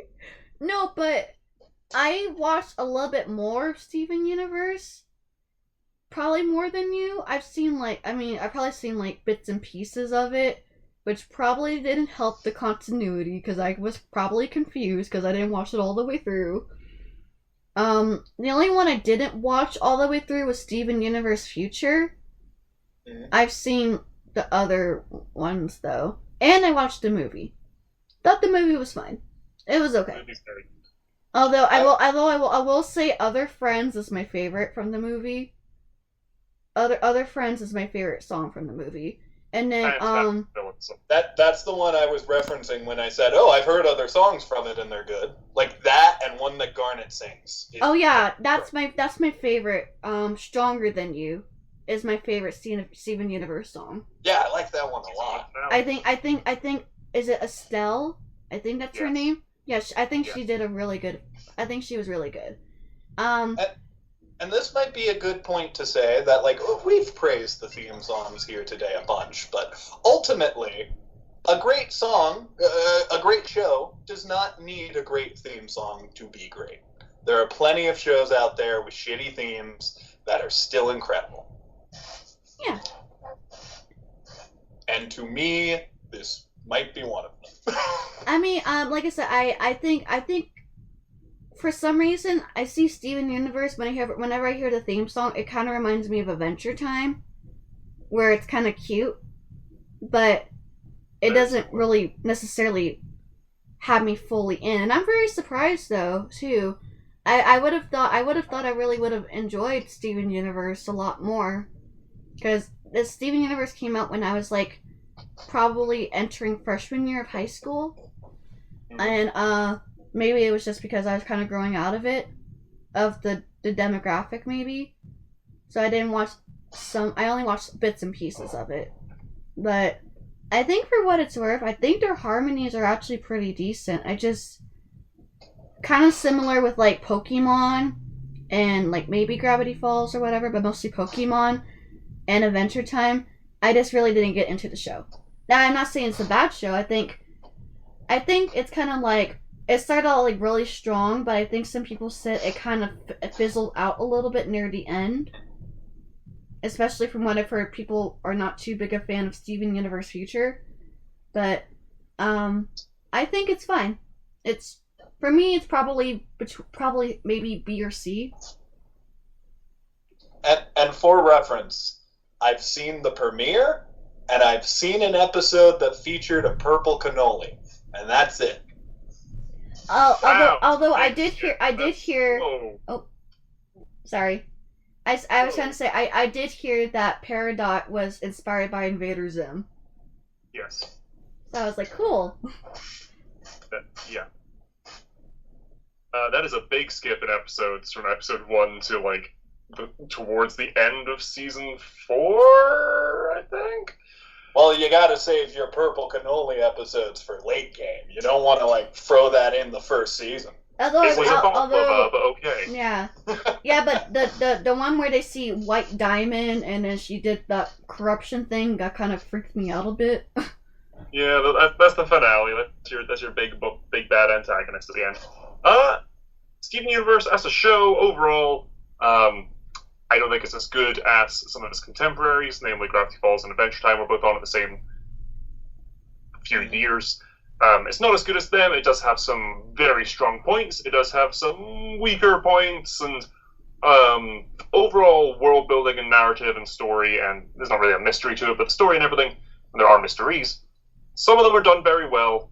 Others, I do feel they fumbled the ball with a bit. A lot of the big criticism specifically comes to the finale where it ends. It's okay, well, this is how we're resolving it. Okay, but you've characterized these villains as being really, really like irredeemable, and you're trying to redeem them, and that doesn't work for a lot of the audience. You can trace that back to light spoilers. The gems are aliens, and the hierarchy of their society is like based on how on Earth valuable the gem is, for like analogy wise. So the diamonds are the top tier. When you first meet the first diamond in the show, it's via like a screen, it's like a Zoom call, as they're not actually present. And Rebecca Sugar, the show's creator, came out shortly after that episode and said, yeah, I wasn't happy with how that character was written in that episode. Mm-hmm. And you can feel that throughout the rest of the show, that the diamonds, the main big antagonists, are kind of characterized one of two ways. They're either irredeemable monsters or, oh, I can kind of relate to them.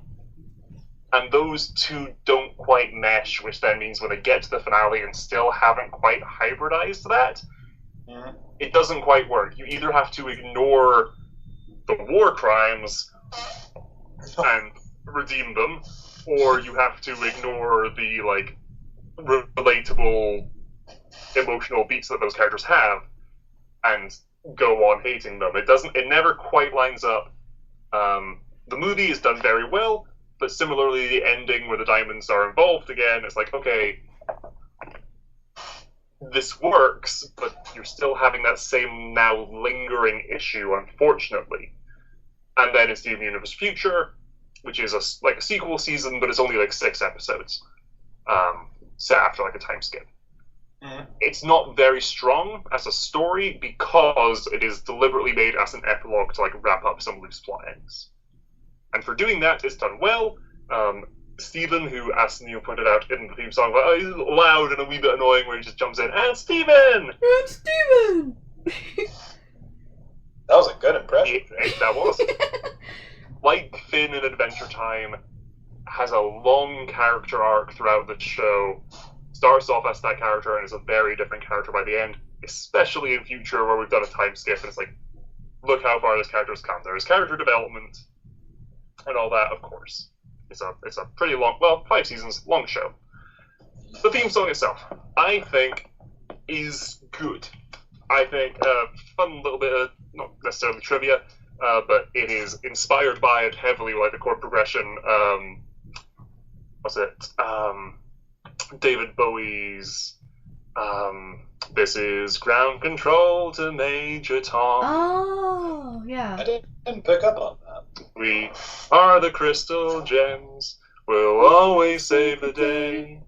And if you think we can't... It's similarly structured, and intentionally so. There are characters in the show that are like, Steven's dad is a not unsuccessful indie rock musician who later reveals in Future as like, oh no, I cribbed a lot off Mr. Universe, who is Ziggy Stardust. There's a lot of influence there, and that bleeds into the theme song a bit. I think it's fun that it's the ukulele thing. The show is very musical. There's a lot of learning to play instruments and singing to express your emotions. It is basically a musical.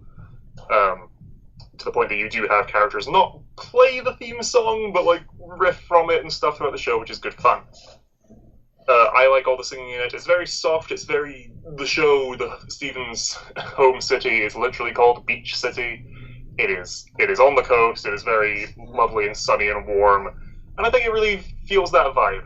This is one of the shows where they do change up the theme song visually as it goes. Especially, they did season 1, and it's this. And then between season 1 and 2, okay, some of the character designs have changed, so we update that. Between the 2 seasons, they released an extended cut of the theme song, and it is much better. They only ever use the shortened one for the show, but the updates they do to it are very nice. They're very, very much welcome. As the gems change appearance and stuff as they go. And then when you get to Steven Universe Future, and here's the theme song with some of the same shots, but now with the expanded cast and more characters getting to chime in. And it's very nice. It's just kind of homey and chilled and relaxing rather than hyping you up, despite the lyrics of "We'll always save the day." It's sung about rest assured, we're here, we're gonna save the day, as opposed to hell yeah, action, we're gonna do it, which very much is the theme of the show. And a lot of the conflict in the show, Steven is a pacifist character. The gems have a spear, gauntlets, a fucking cat o' nine tails whip. Steven has a shield. He has a shield. It's always, he will, if he gets the chance, talk his way out of conflict. So this lower key, calmer theme works really well for the show. I love characters. Not everyone's cup of tea. There are people who like the show who don't like the theme song, unfortunately. That is just a thing. But it is generally agreed that the extended cut is the better version, and I will link you guys that after this recording. Oh, cool. And real, in and of itself, though, the shortened one, yeah. This is the last thing I have to say about it, and will probably be the final time I reference multiverses in this video. On the Steven Universe stage, they actually play an instrumental version of this theme, and it is kick-ass. It's so pretty, it's beautiful, I love hearing it. So, like, I think the music itself is fine. I will say the lyrics to me and the singing, it kind of brings it down. But that being said, show's probably still great, just not a big fan of the song. So, you guys put it wherever you want, because you guys have seen this more than me. Yeah, I mean, I don't think I've seen as much as Jack, but I think it's okay.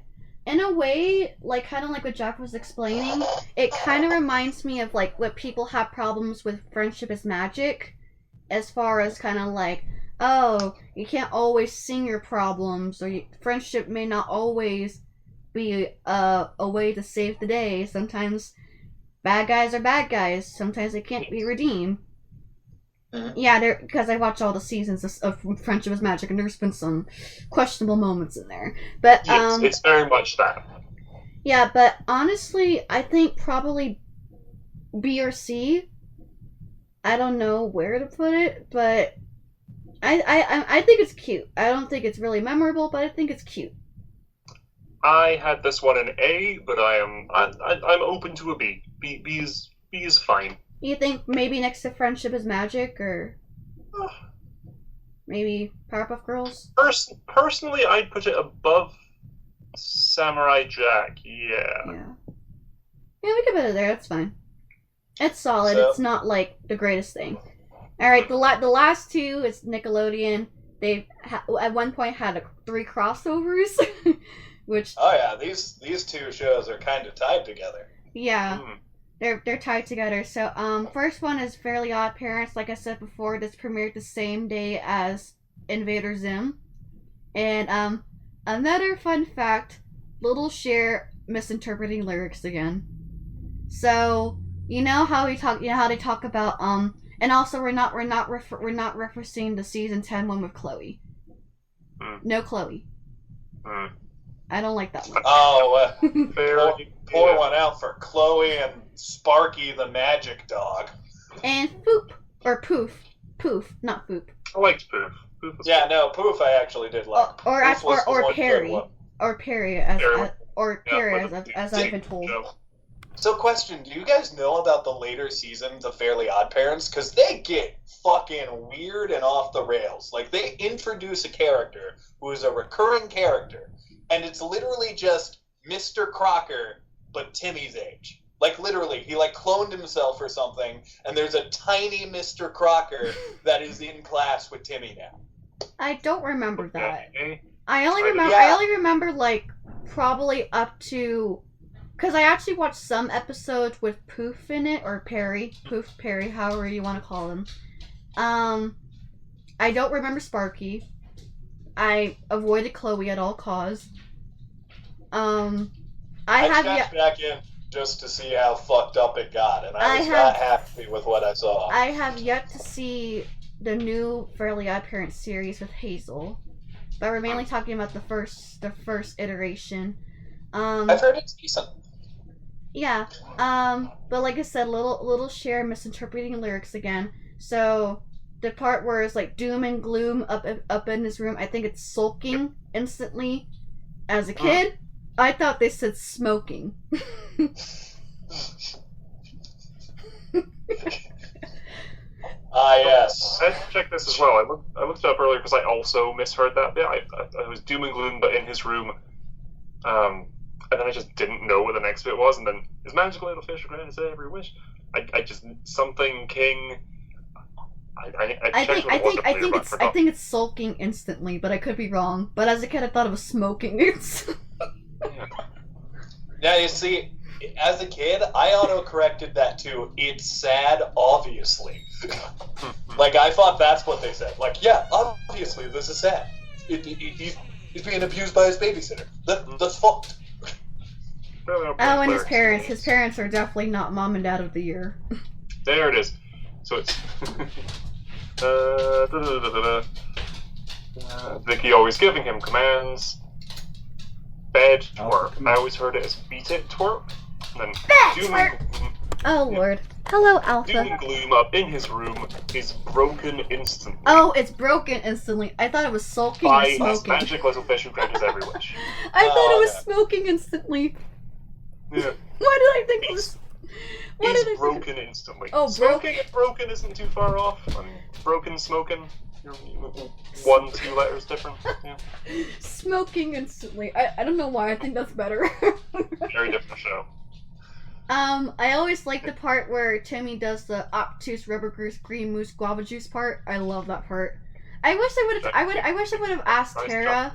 I wish I would have asked her when I met her if she could have done that part for me, because I really loved that. That was my favorite part of the theme song. Obtuse rubber goose green moose guava juice. Giant snake birthday cake, large fries, chocolate shake. I always forget the. He just says so much shit there. I always forget it. So I do think this is a very good theme song, and it's not like the others where you have like this rock beat in Pokemon or X-Men that carries you through. No, it's just this upbeat kind of musical song, something you'd hear like in Broadway or something. That's like giving you the entire plot of the show. Like, and maybe I'm misremembering, but I'm pretty sure in the first episode of Fairly Odd Parents, they don't show him getting like Cosmo and Wanda. I'm pretty sure the theme song is just that origin and the closest thing they get to actually showing it until like stuff like Channel Chasers and some of the later things. Oh, Channel Chasers. Oh, I love that. Oh, so good. I like this theme song. I think whenever people bring up great theme songs, this at the very least is an honorable mention. I think it sets everything up perfectly, gets you in the right mood for some zany antics. I think that's the best way to describe this theme song. Zany as fuck. And honestly, I think it's all the better for it. I'd say A or B, but I could put it in either, honestly. Oh, wait, no, it can't be B because Pokemon's in B. Probably, I'd personally put it above Powerpuff Girls in between Pokemon. No, that seems pretty fair. I mean, yeah. I mean, like I said with Danny Phantom or whatever, if this was specifically Nickelodeon theme songs, definitely S tier for me. S or A tier for me. If we're talking about cartoon Nickelodeon theme songs, definitely there. But you guys better prepare yourselves though, because my bias is about to come out, and I feel like I have a strong argument here. But Jack, I know you said you weren't too familiar with Nickelodeon, but did you ever watch Fairly Odd Parents? Oh no, this is one of the shows I watched a lot of. Oh, okay. I think my biggest gripe with this theme song, and looking back, I'm like, this is more of a thing with just the show itself and how long it went on for, is it always threw me off the Cosmo's line of floaty crowny things. I was like, why does his voice sound so weird? And it's because Cosmo's voice just got higher and higher and higher and higher and higher and higher and higher. Oh, so he had the SpongeBob treatment. He kind of had the SpongeBob. At first, his character kind of changed too. At first, he was kind of dim-witted, but he was like a smooth-talking cool guy. Hey, whoa! But then later, he just went full idiot. And Honestly, I think Full Idiot's funnier, but I did like old Cosmo's voice too. Yeah, Yeah. I watched the show when he was full idiot, so I was like, whoa, what's up with his voice here? But no, it's a great theme song. It is iconic. It is. Looking at the rest, like, of the Nickelodeon ones here, I'm like, no, I would put this above Rugrats, personally. Again, I've made my point on Rugrats before. I would put this above Danny Phantom. I'd put it above Invader Zim. Yeah, I think I'd put this high B. I don't. Iconic wise, it's not the same as Scooby Doo, but we've said about Scooby Doo and everything. I like this one a lot. I think I liked the show. Again, I watched it. I remember watching like live as there was the build up on Nickelodeon to the new fairy, to Cosmo's pregnant. What? Here's the special episode. I remember that. I remember that being like a big thing and talking about that with like other kids at school at the time. There were news reports about it. Yeah. It was kind of bizarre though, but yeah. Yeah. But no, I tuned out before Timmy ended up sharing Cosmo and Wanda and Poof with whatever the girl was called, and they got the dog, and everything I've seen for the new show, like, people sound like they're enjoying it, but I don't know how much that is just because of all the fan service. Yeah, I don't know. I've not watched it. I have no room to speak on it. I would put this above. I think it should be below Pokemon Power. I think it's better than Steven Universe. It's better than Steven Universe. I think it's on par with Powerpuff Girls, I'd say. I'd say I think, personally, Fairly Odd Parents might jump the gap of Powerpuff Girls just a little, but it's close. Yeah, I mean, I was probably definitely putting it in, like, A or B. All I know is for me personally, like I said, for, like, if I'm looking at the stuff right now, especially the Nickelodeon shows, SpongeBob is all the way up here. All the way up to the top. But at one point, Fairly Odd Parents was on par with SpongeBob of being very popular. Oh, yeah. And then Loud House came along, and then, well, we all know how that came along. But I mean, in terms of Fairly Odd Parents being popular, last year for Halloween, some of my friends who were a couple went as Cosmo and Wanda. Because it's a simple, like, cute couple's Halloween costume. It's a white shirt, a tie, and a green wig, and it's a pink wig and a yellow shirt. It's easy to do. My mom dressed up as Wanda for when I met Tara, so it was really nice and cute. But I put it between Powerpuff and Steven Universe. Alright. Oh, yeah. how did we never make a WandaVision joke with Fairly Odd Parents? Oh yeah. We never did. That is such a missed opportunity. Yeah. Alright. Hey, Agatha All Along's coming out, you know. Maybe. Yeah. But our very last theme song, even though we're probably 3 hours in right now at this point. I said we were gonna try to, but yeah, we're over 3 hours. But yeah, but it's okay. Damn, it feels like an hour and 30 minutes to me. No, but the very last one, got a blast. I just love saying that. I just love saying that. Got a blast. Especially going on a plane, whatever. But The Adventures of Jimmy Neutron, Boy Genius. So there was a movie first, and then the series came out. But from what I remember, there was 2 versions. But we're gonna do the TV series version, not the movie version, because the movie version of the theme song is sung by Bowling for Soup, who also did Phineas and Ferb. But we're gonna mainly talk about the TV series version. That's fine. I think the TV show version's better, anyways. But yeah, I think his name is Brian Casey that did the theme song. Yeah, I similar with SpongeBob and like Kim Possible. Whenever you hear the countdown, 3, 2, 1, and then Jimmy's like, "Got a blast!" I just love it. It's just amazing. And I remember at one point there were so many memes with Jimmy Neutron from Hugh. Oh, Hugh is Hugh and Carl. Jimmy's mom. Maybe 1 or 2 from Sheen as well. Sheen had a couple memes. Maybe He's when, still got the yeah. bringing the robot to school one. That's still going strong. Yeah, I mean maybe when hopefully if I do meet Rob Paulson next month for the Anime Maniacs thing, I might ask, can I get a Jimmy's mom, please? Jimmy's mom. I just love saying that. and a croissant. I want a croissant from him. But back to the theme song. I mean, it kind of reminds me of Phineas and Ferb in a way where it's like you kind of get the information about Jimmy and his inventions and how not sometimes, most of the time his inventions go haywire and it's all crazy. And I liked a little bit of the sound bites where it's like or whatever they kind of do in those. And oh, when Carl yells out in pain. That was actually a pretty good replication of that, Cher. Holy fuck! I don't know. And then Goddard. Whatever. He does the dog thing. Oh, I love Garter. Garter is so cool. So here's my big look. I know we're not getting it into S tier, even though it belongs there. But here's the thing. Here is my big argument for why Jimmy Neutron should be pretty damn high.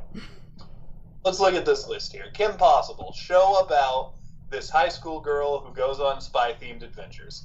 It's pretty cool. I could see a kid watching that just because of premise alone. All right, let's look over here at X-Men. A bunch of super-powered people trying to figure out their place in the world. Immediately interesting. Jimmy Neutron is about a guy who makes inventions. He's smart, and he makes them in a clubhouse. That premise alone does not sell you on the show. You need something kick-ass, something to really get you into this show, something to like make you want to watch Jimmy Neutron. And that theme song, the countdown, all of these cool things that Jimmy does, they sell you on the idea. What's cool about this kid who invents things? Well, he goes to the stars to buy candy bars. He's got a super-powered mind and a mechanical canine. He's got all of these cool things that they squeeze into these lyrics that sell you on the idea more. Like, if it was just, oh yeah, he's smart, he makes stuff, what's it? That doesn't work. But like, with this song, with it pushing all of these cool things with these premises, they sell you on the show before you watch it. And you're going into the show with the mindset of, all right, this is cool. Jimmy's going to go on some fun adventures. He's going to make some weird inventions. I think the theme song is very important to this show hitting the correct way. And that's why I think it should go fairly high. I would say, I mean, you know where I want to put it. I want to put it in S tier. But I would say at least A tier because, like, whereas all of these songs are important, I think this theme song borderline could be necessary for selling someone on the show. Just because if you hear the premise, it's not that cool. But you see the intro, you see all of these cool sequences of how Jimmy's inventions have gone wrong, to that rocking song, it sells you. It makes it completely work. And I think that earns it A.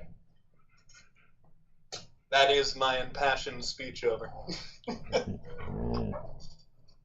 Guys, it's time for my hot take. Oh no. It's okay. I shat all over Steven Universe. This is alright. Oh boy. I never liked Jimmy Neutron. Oh. I still love Jack. It's okay. I know. It's gonna be okay. I think, because I remember watching it, but I don't remember enjoying watching it. I remember it being on the screen, and I'd look at it with an aura of, what am I watching? I think. I'm gonna blaspheme a bit here. Oh shit. Voices I didn't find funny. I thought they were annoying. The models and the heads and the animation and stuff. Sometimes it works. A lot of the time it doesn't. I liked Goddard. Goddard was fun. I didn't know his name was Goddard until you said it like 5 minutes ago. Though I was always just like, is it Sparky or something? He's a robot dog. I don't know. Sparky is the magic dog from fucking Fairly Odd Parents. That's where I'm pulling that from then. Yeah. And then the theme song as well. Like, I always thought that the singer never sounded very invested in what he was singing about. So, versus, say, again, you're bowling for soup. You're Phineas and Ferb. It's okay. You're I mean, if it was more like Adventure Time, where it's like always kind of a more laid back, fun vibe. No. Versus it's like, oh no, we're singing about rocket ships and giant robots, and I'm like, I feel like you should be more invested in this, man. Yep. But ultimately, this is a show that, because I think it did kind of put me off a bit as a kid, I didn't watch much of. Weirdly, I think I watched probably more of Planet Sheen than I did Jimmy Neutron. Oh, honey. Oh, I know. And I think that's probably because just having two younger brothers, I like got a bit older, and I'm like, okay, well they have control of the TV now. What's on? Yeah, and even then, I'm like, I probably watched like 5 episodes of Planet Sheen, and I probably watched about 4 or 5 episodes of Jimmy Neutron total. Oh no, you it watched just wasn't the for wrong me. show. I never clicked with it. And now, having watched the theme song today, again, rewatched it, like, I liked My Life as a Teenage Robot more. I thought that was a better theme song than Jimmy Neutron. I'm wounded. So, on my list, much like Steven Universe for you, Neil, this was the only thing in D for me. Oh, So, wow. I Feel can't... free to completely discount all that as someone who isn't a fan of the show. Well, I can't even disagree with you, because Jimmy Neutron is such a fucking strange show, and the animation at times can be quite hideous. But yeah, it's kind of I like don't know, uncanny. there's a lot of funny shit in there, brother, is all I'm saying. You might have missed some of the more funny episodes. A lot of the memes and the clips and stuff I see, like, I'm sure it's well written. There are definitely good bits and clips I've seen. But as a kid, I was put off and I didn't watch it, and as a result, I've never gone back to it. And that's fair. I think some of the gross animation, and this is grossly over-exaggerating, puts me in the mind of Fanboy and Chum Chum, where, like, this is... I can see it. I mean, yeah.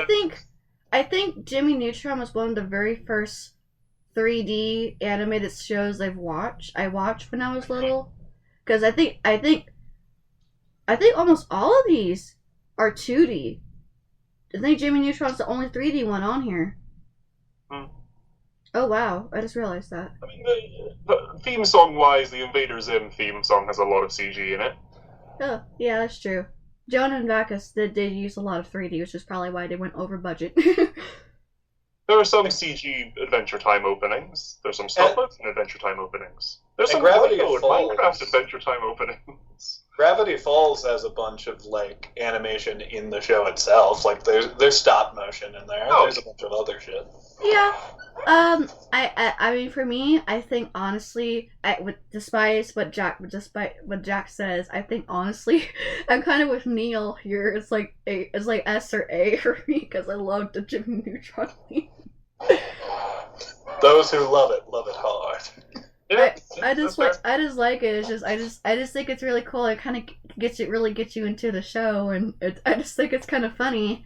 And also, this is also one of the shows too where they like to show a lot of the stuff from the series and a couple bits and pieces from the movie, integrate it into the intro.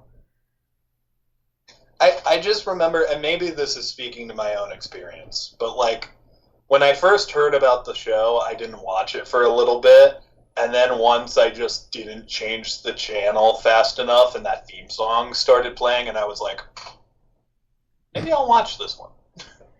And I feel like that had to be an effect that happened to a lot of people, because, like, again, it's a show about a smart guy being a smart aleck. That's kind of hard to sell people on, and yet the theme song does it perfectly. Yeah, I think so. That's why I think it should be. Yeah, I think I might get a little bit of flack for this. Honestly, in my opinion, Jimmy Neutron was the Dexter Laboratory of Nickelodeon. I mean, kind of. Okay. Very different, but similar premises.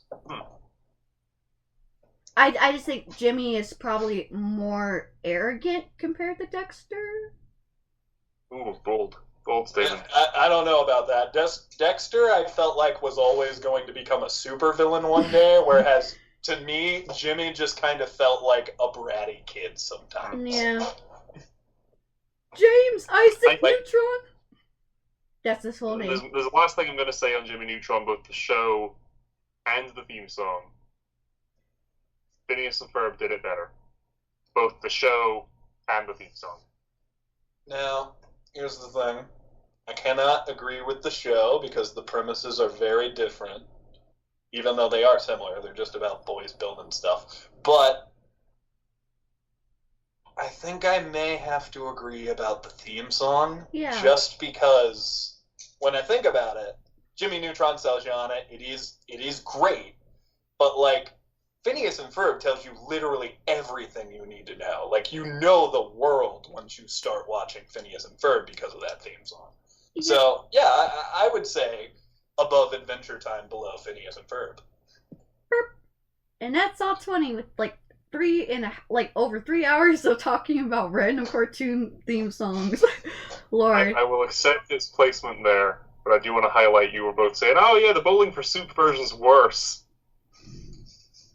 I think so. They're a great band. Have you heard Hey Mario? Here's the thing. I like First of all, 1985. I love Bowling for Soup. Good. High School Never Ends. I listen to that shit all the time. My But personal here's why I favorite. said it was worse. Oh. It's an extended version, and it has this like second chorus, and I was like, what?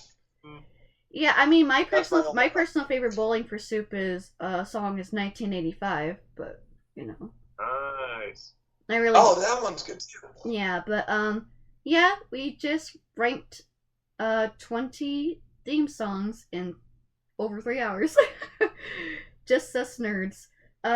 So, I have a request as one last alteration, and this is the only alteration I want made.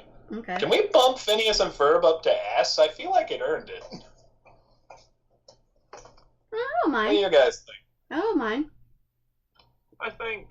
I'm just glad Kim Possible's in the S tier, despite what you guys say, because Kim Possible is my theme song. It's the theme song I listen to the most. I was gonna put in an A. I love it a lot too. No, S works. Do you want it? Do Yeah. you want it like below Gravity Falls or what? Due to my bias, no, but it might be better than. I don't care where. I just think it deserves the S. I think for Yeah. me, probably Phineas and Ferb. I had more of an impact with Phineas and Ferb compared to Gravity Falls, just because of that whole Fair. hiatus thing with Gravity Falls. That's fair. That's fair. So I think this is decent. Good thing nothing got into the D tier. Although I know some things. I know some people probably want to like. I know you guys are saying about like Invader Zim and stuff, but you know what? It's okay. I feel like of anything here, for me, if I were to throw something into D tier, it would probably be Justice League Unlimited.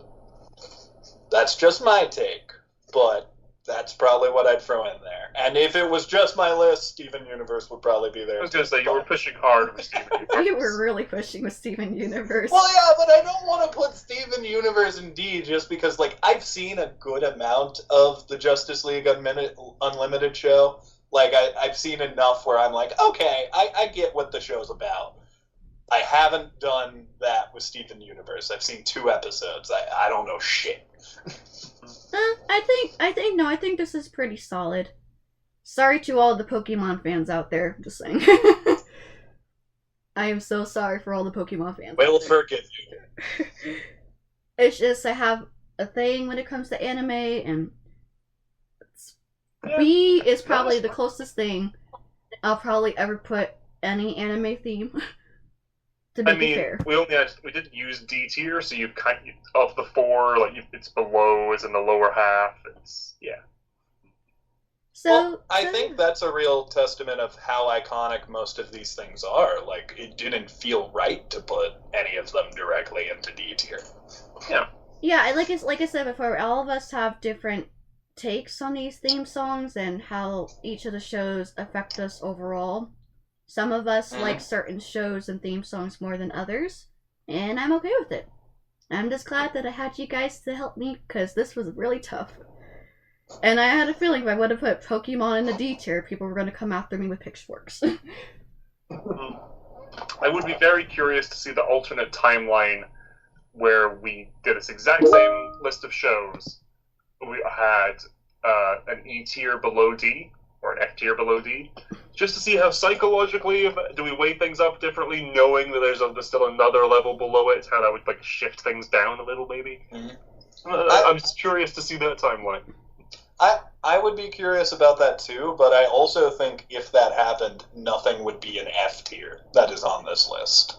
Yes, so that's why I'm thinking, what would then be? How would things shunt slightly if there was that extra buffer?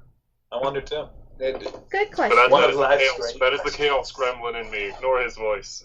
Yeah, no worries. But I think that's pretty much it. So thanks everyone for joining us for today. I know this was a very long video, so hopefully you guys enjoyed us talking about why certain theme songs should be higher. And I'm just, like I said, I'm just glad Kim Possible is in the S tier. I'm really glad Kim Possible really is in the S tier, because that is my favorite out of everybody. Although, yeah. Final question. Is SpongeBob the best theme song of all time? Because that seems to be what we're implying with this list.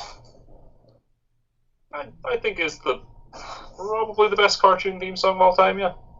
Huh. Yeah. Alright. I can't say I fully disagree with that. I mean, definitely up. personally, I probably would have put Kim Possible over SpongeBob, but I don't mind having SpongeBob be the greatest. I think there are ones that I like more. There are ones that I like more that aren't on this list. I'm just looking around my room. I'm like, oh, the Spectacular Spider-Man would have been good. Oh, fuck yeah. Oh, that is one of the best of all time. Who knows? Maybe Goddamn, Spectacular Spider-Man might be on the future tier list video. DuckTales. Like, there are ones that I like a lot that weren't on this. Ninja Turtles. Ninja Turtles, yeah. Honorable mentions. Yeah, but other than that, that's pretty much it. You guys want to do your plugs? I am Dr. Neiltopus. You can find me at twitch.tv/Dr. Neiltopus. We are currently playing the Stanley Parable Ultra Deluxe, which I did not realize how much I forgot about the Stanley Parable until I started replaying it, and fuck, it's been fun. I'm very excited to keep that going. The YouTube VOD for that should be uploaded relatively soon. It's already downloaded. Look forward to checking that out. We had fun with buckets and holes. That's all I'll say. Plug yourself, Jack. Yeah, hello everyone out there on the internet. I'm Jack of All Trades. You can find me on the YouTube channel as Jack of All Trades. Over there, it's predominantly a reaction channel this year. Haven't had a lot of time to do other things. At the moment, we're covering the penultimate season of My Hero Academia. Stuff has hit the fan, and the entire season has been very. I'm glad they've done this. It's all been this. It's been one big fight scene, and they've done it very similar to 24, where you are getting like a 20-minute chunk at a time of this big fight, just focused on different characters, minute by minute, and it's very interesting. It's very fun structuring it that way. I'm very curious how it reads in the manga, how they wrote that. But in the animation, it's fantastic. Lots of brilliant animation and callbacks and character beats. If you want the laughs, if you want me jumping out my chair, if you want me almost falling out my chair, if you want those big reactions for me enjoying that show, that's over on the channel down below. Cool beans. You said penultimate. Is this one of the last seasons? The manga has just finished like a few weeks ago. And by all accounts, this is a shorter season, which will be followed by another shorter season. And that's going to be it. Damn. Yeah. I'm going to have to start diving back in, man. Going to have to be there for the end. I really liked My Hero back in the day. Well, here I am. I'm, Charisse, Sher from 2000. You can follow me on Facebook, X, formerly known as Twitter, Instagram, and TikTok. I have become very, very, very, very popular on TikTok thanks to my Song Association Sundays, where I would pick a song or pick a word out of a bin and do a song. Sometimes I'm able to dress up, but if I can't, I just try to improvise and find props or just improvise the stuff. And yeah, I think I've become very popular.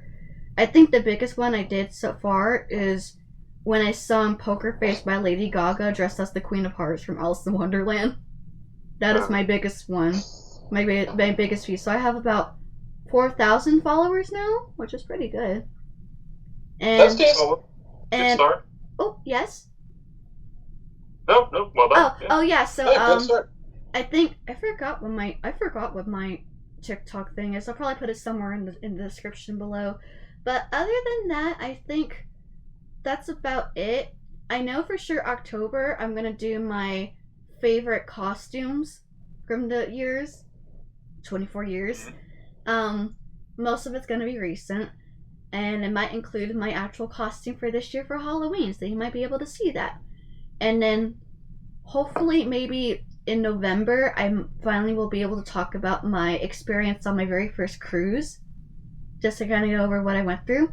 And December is to be determined. But those are some upcoming stuff. Like I said, Sunday song associations on TikTok. Go check it out because they were pretty fun to do. But with that done and out the way, anyone have last remarks?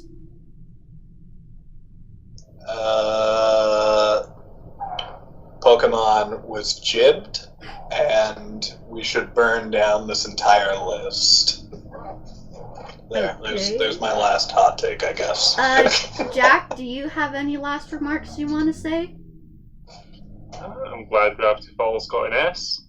I feel like Steven Universe could have been higher, but I don't think it would have been much higher.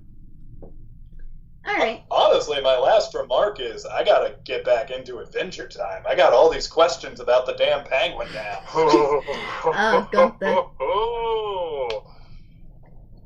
Yeah, so, we'll always save the day with Neil, Jack, Charisse, and Steven! Bye, guys!